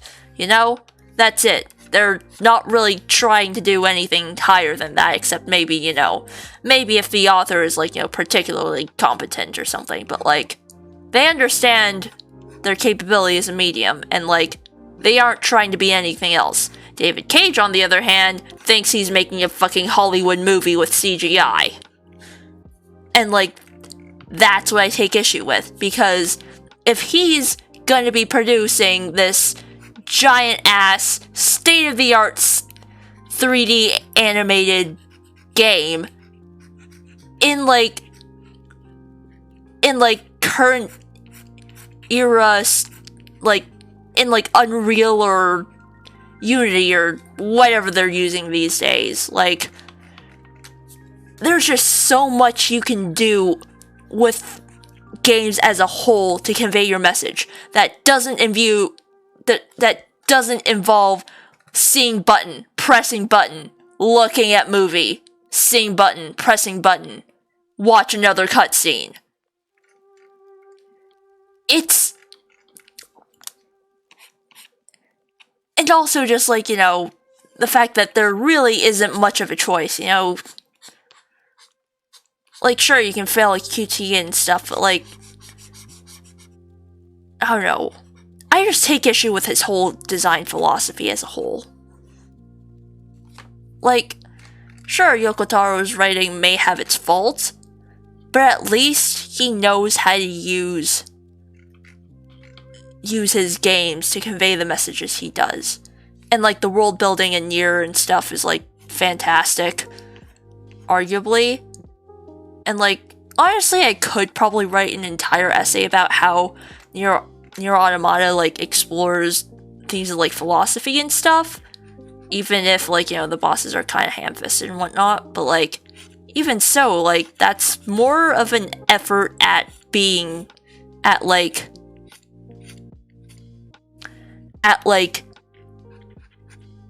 being, like, one of those Oscar bait movies that everybody praises than any of David Cage's works.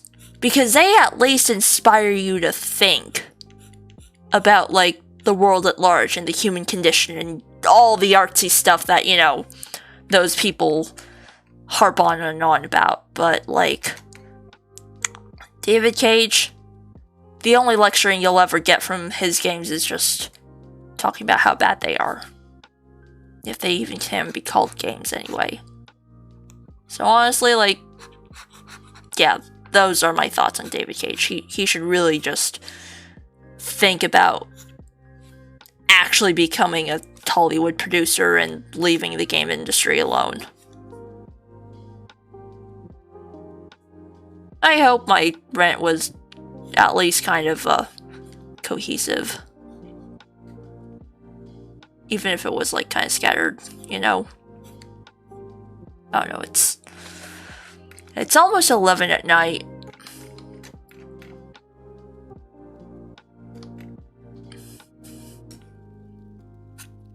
But yeah, I have pretty strong feelings on David Cage games.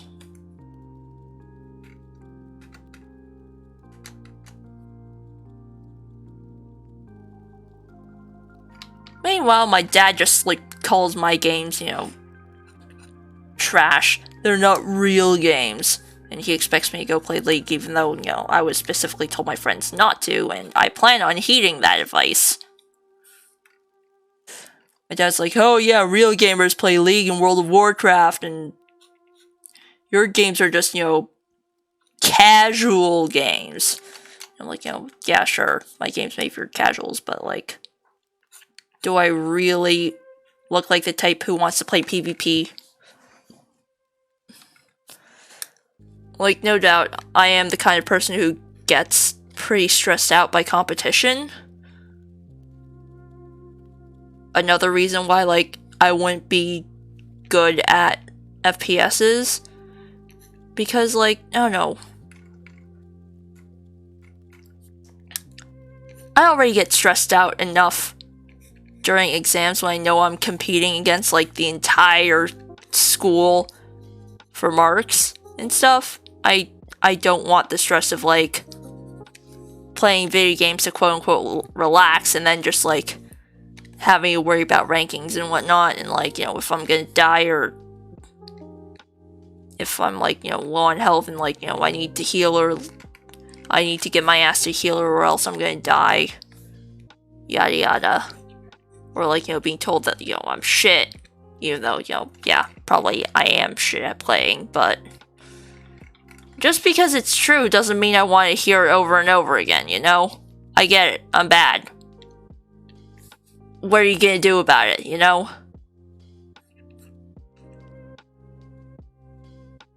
But yeah, League I've heard is just a special brand of toxic, so, it's best that I avoid that.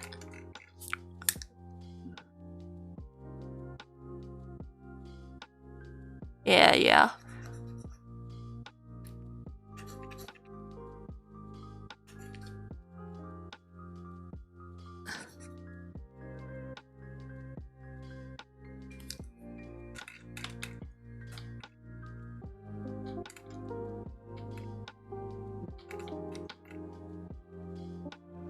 Yep. But then again, like, probably it would be a good match for games like Stardew Valley and Animal Crossing. It's just that, I don't know, I find like with games like that, they're a bit too slow-paced for me to really enjoy, It's like, it's endless. And then it kind of becomes like a chore as well,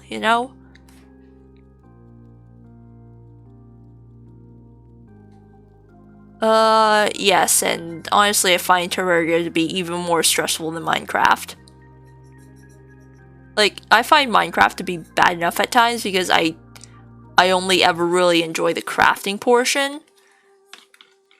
Especially with, like, designing houses and whatnot. The actual mining part, well, no, not mining part, the mining part is, I guess, part of the charm, but, like, more or less the fighting monsters part, nah, that also really stresses me out. I don't like combat. So, like, if I ever play Minecraft, like, I usually prefer to do it multiplayer, just so I can, like, beg one of my friends to, like, go ahead and kill monsters for me, and just, defend the house, and, like, get brewing supplies and whatnot, and, like, I can be the one to, like, actually design and build the house, as well as, make all the fancy potions and whatnot, and, take care of, like, the crops.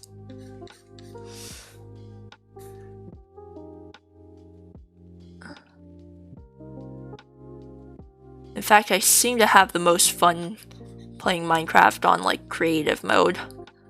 Even though that is personally cheating, I just like building things, even though I have absolutely zero creativity when it comes to architecture.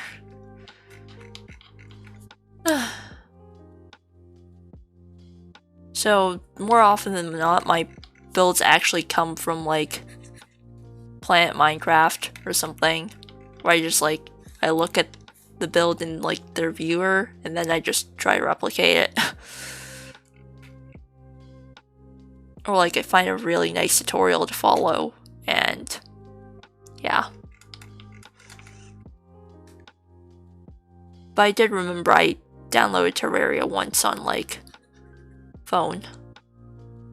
Oh yeah, I definitely prefer more turn-based RPGs, or like even if it is like real-time action, I prefer something that's like,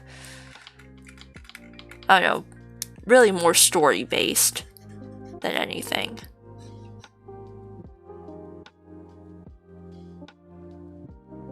Also, the graphics have to be good. I am somebody who's honestly very picky about visuals.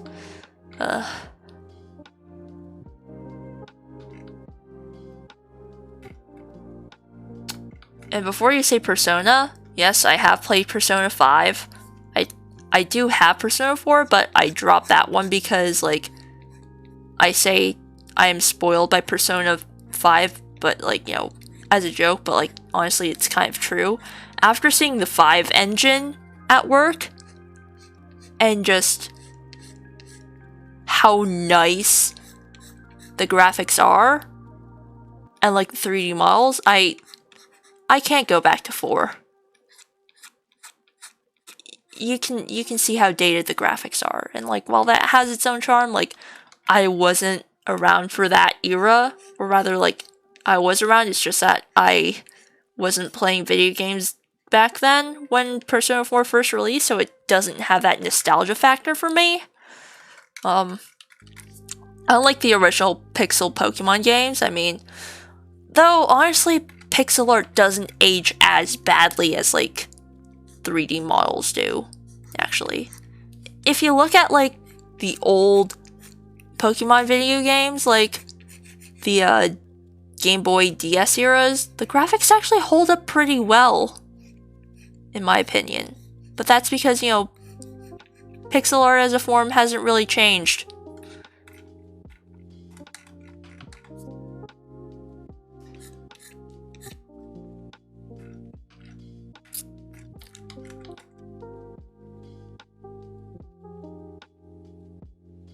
Ah, Sapphire.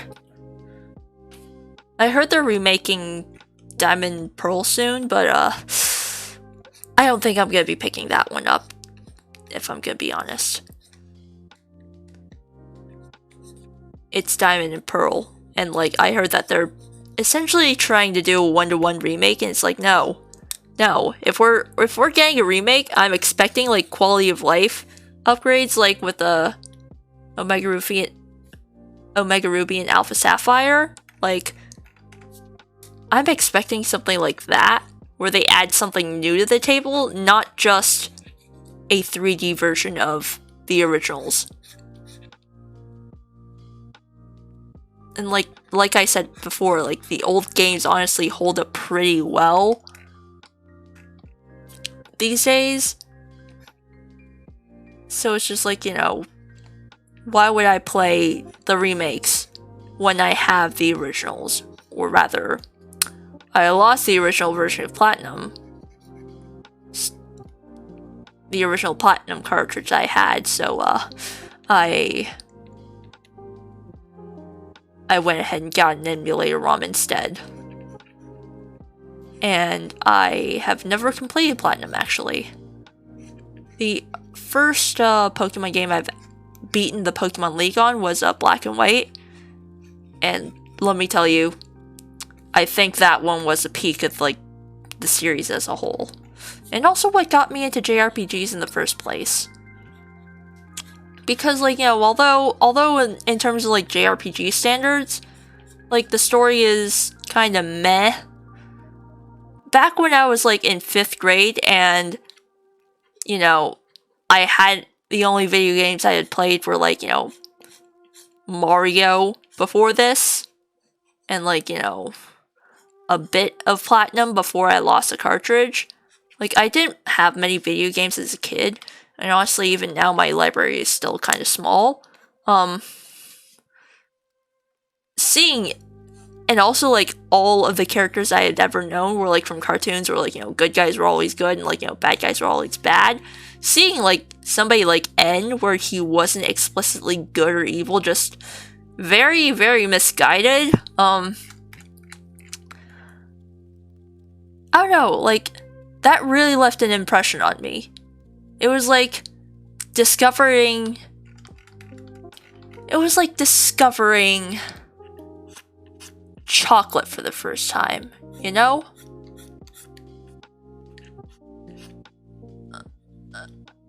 Like, back before then, I never, like, 5th grade ink, never really knew that, like, oh my god, characters could be more than just pure good or pure evil. There are things in between.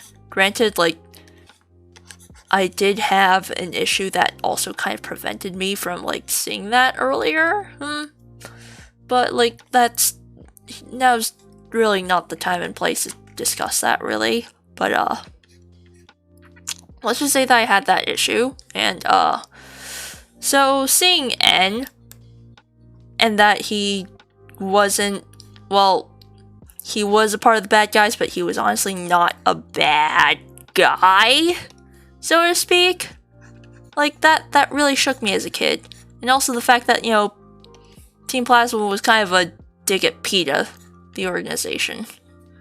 And, like, you know, I don't really like them, to be honest. It's just like, you know, that was actually kind of smart, Nintendo. And then with X and Y, they fucked up again.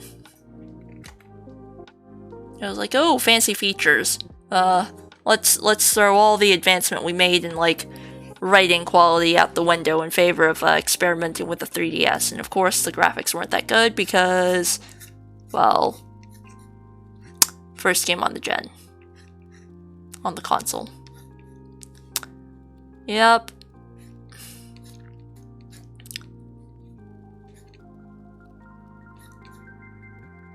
Not a big fan of them.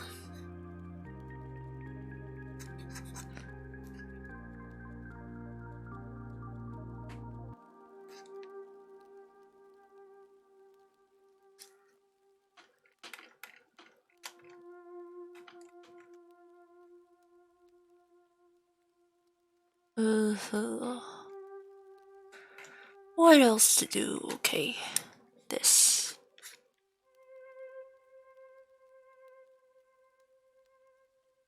Divinity the Original Sin 2.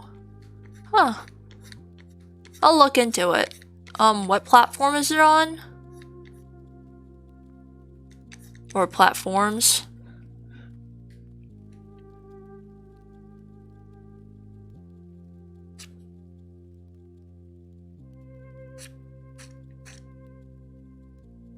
Ah. In that case, I'll look into getting it on PC, especially if it's on Steam, because, I have, both, my dad's PC here and, like, my own PC back on campus. So, Steam is very easy to get. Oh yeah, one thing I could also stream on here once I finish Amori is, I actually have Disgaea 4 on here, and, like, although I bought it, I also never touched it. I got it while it was on sale for, like, it was, like, a sale for, like, Nisa games, and I was like, hell yeah, I'm gonna get it.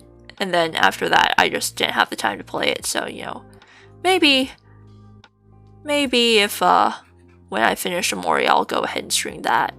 Or I could also play, like, another RPG that I picked up from them. It's called, A Rose in Twilight, and it's, like, it's also got some kind of horror vibes to it.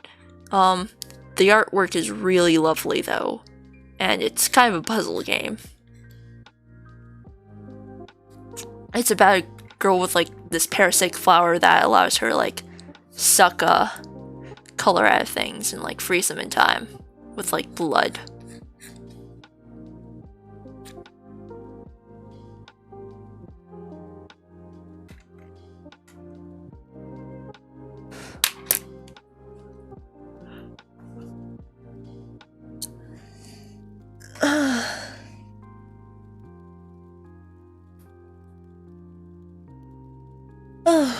Gotta stretch my hand a bit. And eat some pear. Sorry for the unintentional ASMR.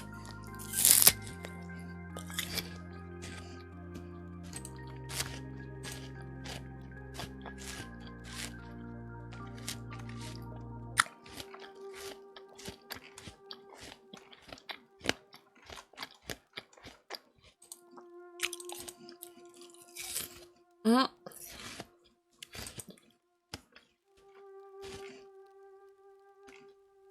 Mm.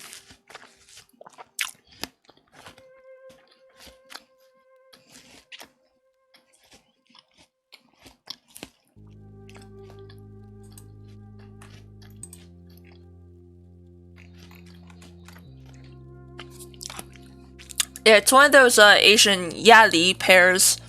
So it's the kind that's just always crunchy, never gets soft. I like them. They're also good for the throat, and like last week I kind of strained my vocal cords trying to record a cover for something. Yeah. I'm still kind of feeling the effects of it right now because like I can feel that my voice is getting a little hoarse. And of course, like, I have to occasionally drink water, like eat a piece of pear just to like keep it from hurting that much.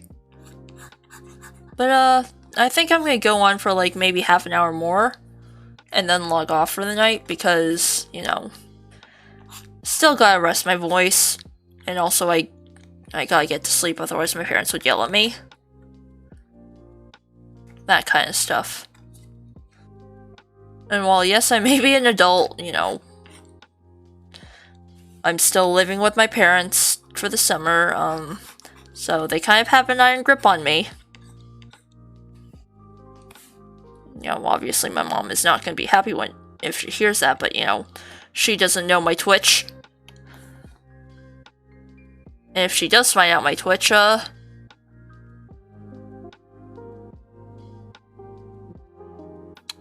they cook soup with pears? That's new. The only pear soup that I know is this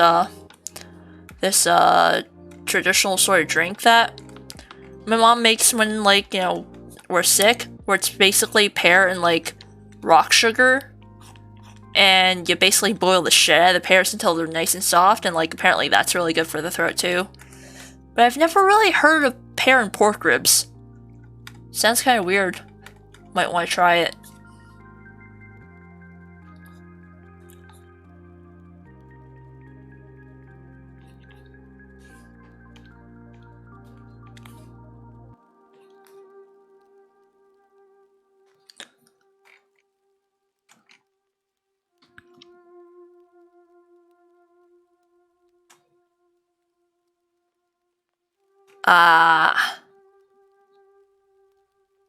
Yeah. My family's actually Chinese, but, I've actually never heard of that before. It might be like a southern thing, because my family's northeastern Chinese.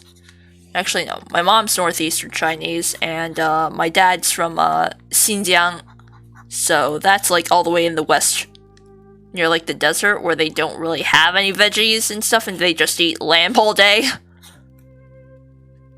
So yeah,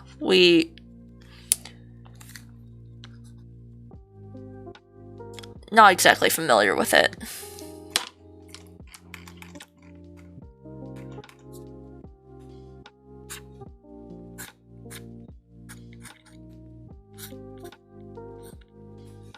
And like honestly, if you hear me like speak Mandarin for like extended sentences, you'll actually hear that I also have a bit of a northeastern accent that I learned from my parents.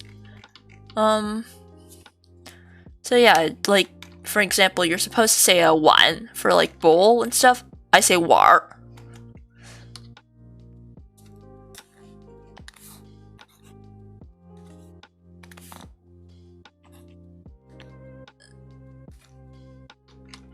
It's not as bad as, like, say, whatever dialect they use in, Sichuan. Like, I can't understand that dialect at all. We went there, I think, after I graduated high school to like visit my grandparents, as well as just like family reunion vacation sort of thing. with like my cousin, my paternal grandpa, my aunt, I think a few other stuff. But yeah, one of our stops was in Chengdu, Sichuan, and I kid you not, I could not understand a single thing that they were saying. Whereas, like, for some reason my dad did. Like, my mom and I, we both can't understand the Sichuan dialect, but apparently my dad and my aunt had, like, this Sichuan nanny while growing up, so they could understand it just fine.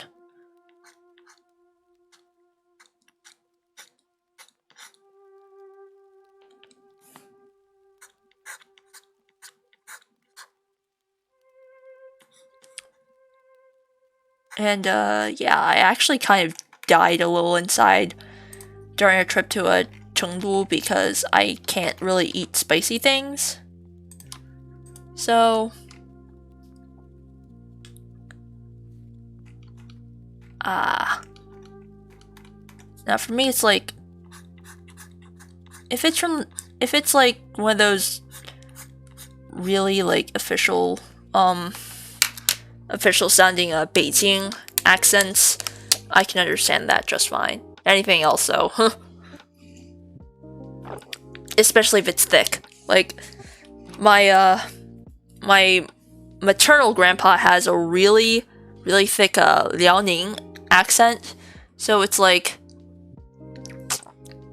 what I said with like the bowl example, except cranked up to like 100, because I don't know, the whole accent is like,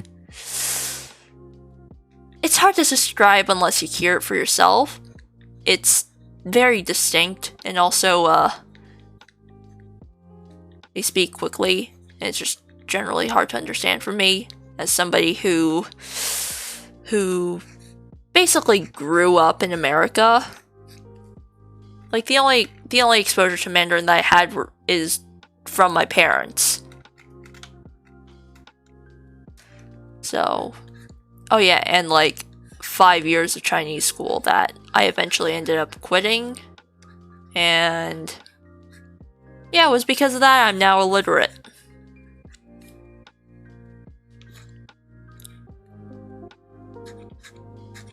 Which is a shame, because that means I can't order from restaurants as easily. Or read recipes. I have to get my mom to read them to me like I'm a little kid again. Ah. Are you by any chance from Singapore? Because I know over there they require Chinese to be taught as like a second language, I believe.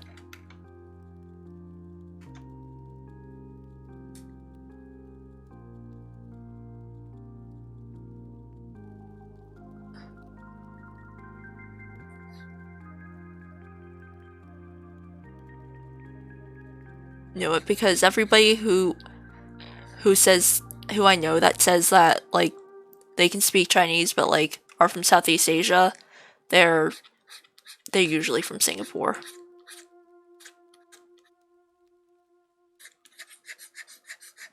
How is it over there?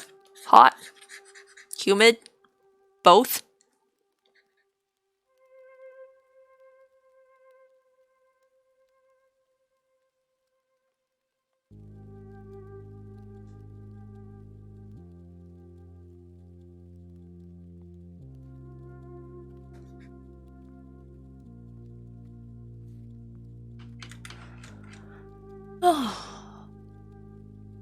Oh man, I'm almost done with this one.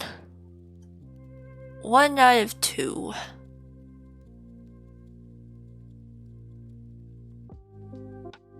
One out of 2.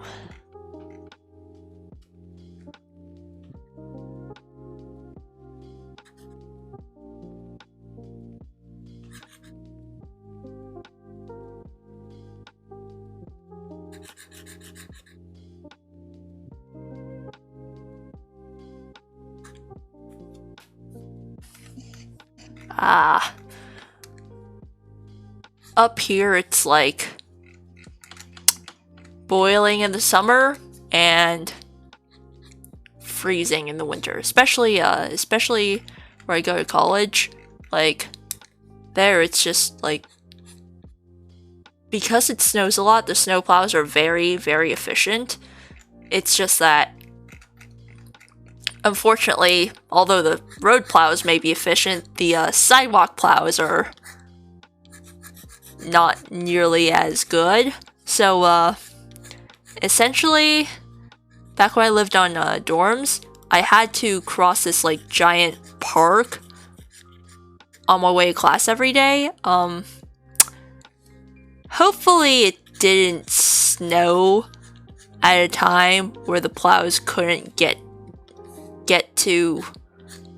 couldn't clean off the sidewalk without like people trampling all over it, because if that happened, essentially the next day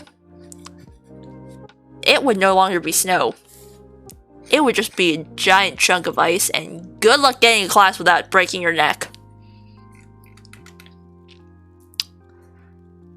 Like, sometimes it is legitimately a nightmare to get to class every morning because of how the snow had, like, been compressed into ice.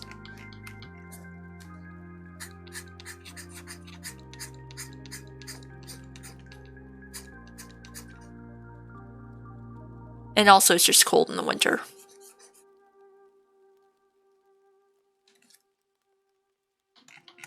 And since it's a city, like, nearby to, like, a big body of water, it gets cold. Real cold. And windy, too.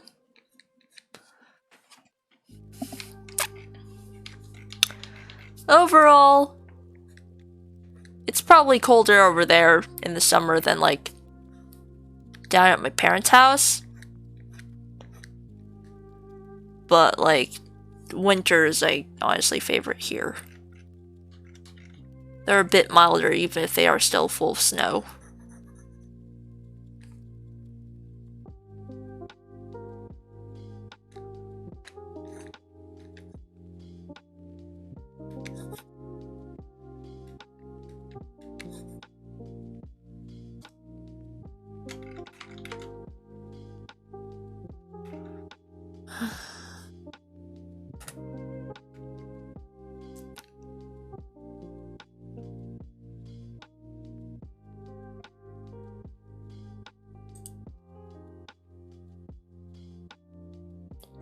This honestly isn't looking that bad. Well, zoomed out. Huh.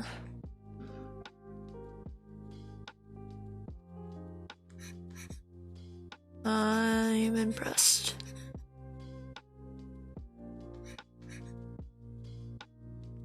Perhaps the big thick outlines are helping it a bit.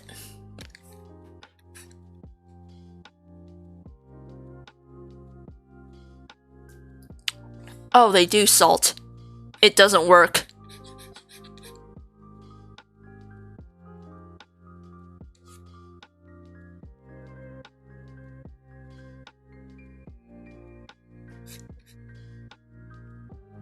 There's just too much snow over here.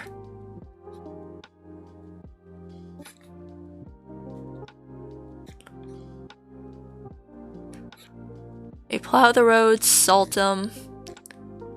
Doesn't matter, snow still accumulates. So they just plow often and salt often. And every winter I have to make sure that I stick to wearing slippers indoors, just so I don't track my entire room full of like white streaks from the road salt. Speaking of slippers, I actually ordered a pair of Hilichurl slippers from the Genshin online store. Sadly, like, they've just pushed back pre-orders to like ship at like, I don't know, mid-September, and I'm just like, That's gonna be after I move on to campus. That's a full month before I can get my Hillitrol slippers. Especially since I threw out my last pair because they were honestly kind of gross.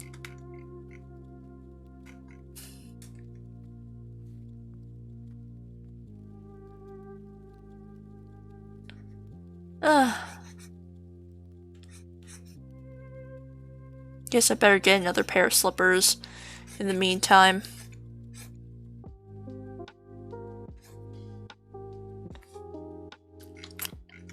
And then when my slippers do arrive, I'll just have to switch to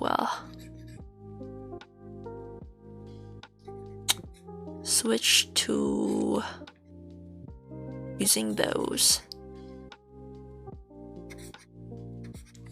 And the normie slippers can just be used as like guest slippers in case anybody comes over.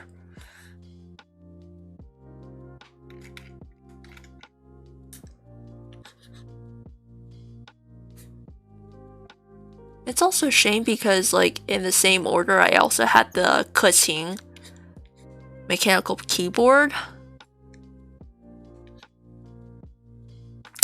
Which means that keyboard also isn't arriving. Bummer.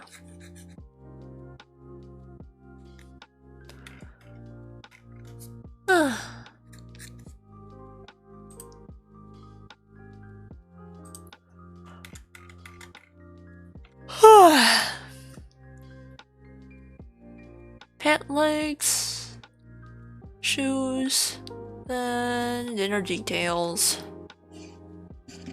Oh.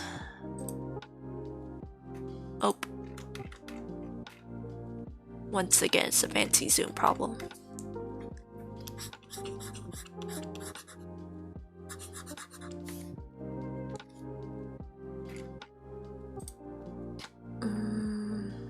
Let's go with this.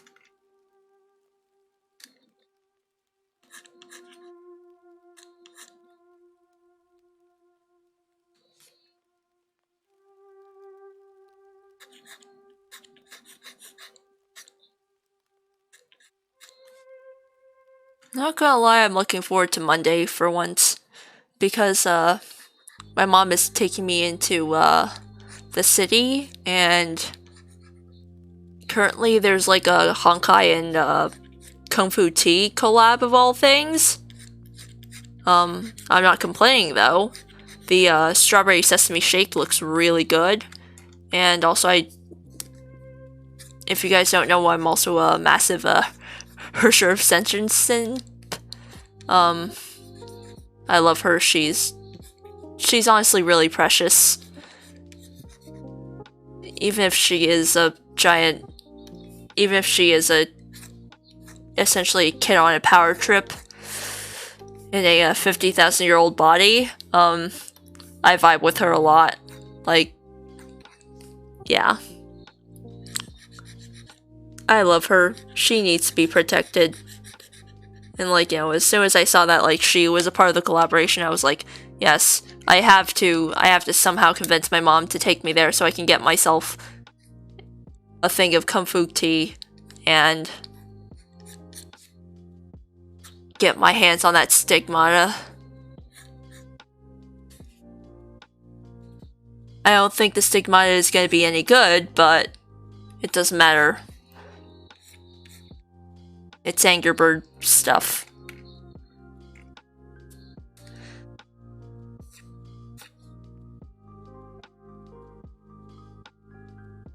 Yeah, it's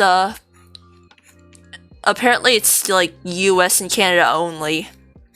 I originally thought it was US only, but apparently like one of my friends in Canada also posted a picture of herself with like the 2 collaboration stickers. I was like, oh, apparently they are doing it in Canada.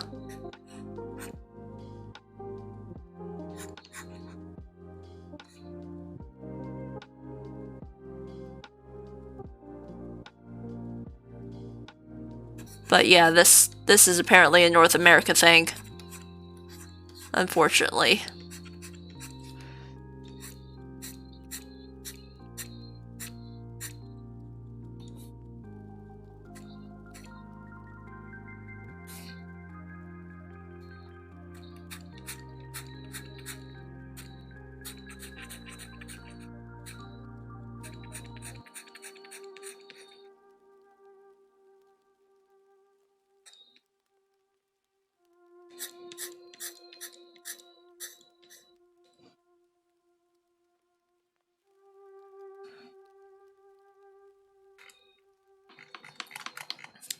Also, I heard that the taro shake is really good.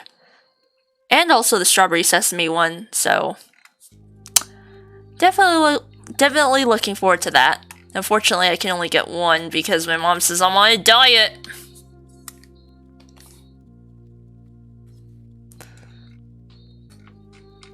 Honkai is a waifu-only game, unfortunately, but the story is honestly better than Genshin at the moment. But then again, Genshin could also just be suffering from year 1 syndrome, where, you know, they haven't exactly hit their stride yet. But like, Honkai is definitely a lot more character driven than Genshin is, where it's like a lot more world and like lore driven, given its, you know, current cast size. Whereas Honkai is limited to like, I think around 8 main girls and like a few side characters, a few important side characters, but like otherwise it's really just the main 8 that you focus on. So like you have time to bond with all of them, and like, you know, it makes all the painful emotional story beats all the more painful. And also like they have legit good cutscenes. Like, I'm not kidding, they are anime studio quality.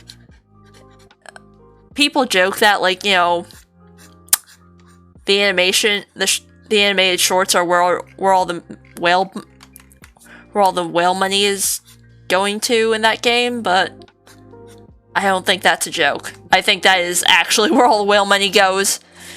And honestly, I'm all for it.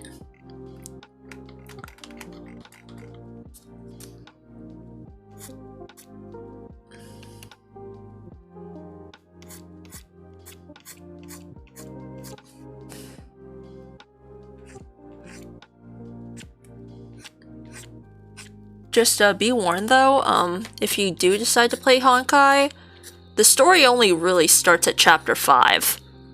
So chapters 1 through 4, just pretend that they don't exist. They're just the tutorial chapters, they don't matter. They all get retconned later on. So just pretend that they don't exist and you're golden.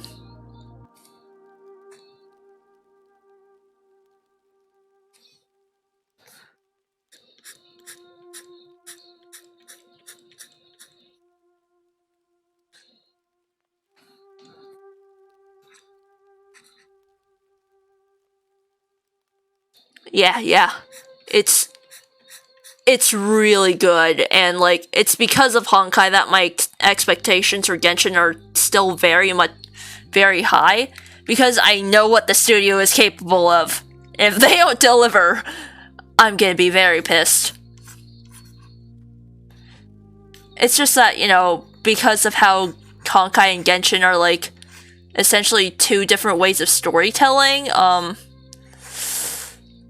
I don't know if you can ever really compare Honkai and Genshin in terms of story because of that, but, you know, I very well am going to try anyway.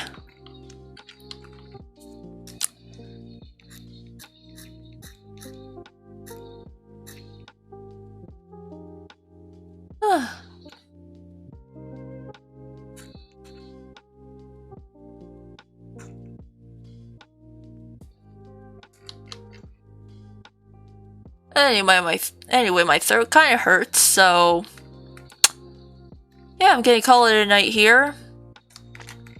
Finishing line work for one, and getting a good chunk done on another piece. I think that's pretty good progress for today. Yeah, here's a full piece as it's looking so far, and oh,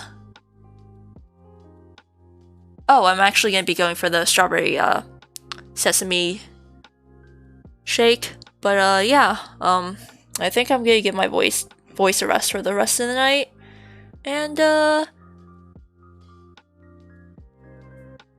thank you. Anyway, thank you. Well, basically, next Wednesday I'll be doing a Mori again, as always, and as for next Saturday stream, I don't know, I'm thinking of maybe making it a regular occurrence that, like, maybe on Wednesdays I do a gaming stream, and Saturdays I do an art stream, at least until the semester starts. Then maybe I'll just, like, alternate, you know, one week I'll continue playing a game, another week I'll go ahead and draw, stuff like that. But yeah, thank you all for coming. I hope to see you guys, next Wednesday at 9 p.m. Eastern again. See ya! Now, where is it?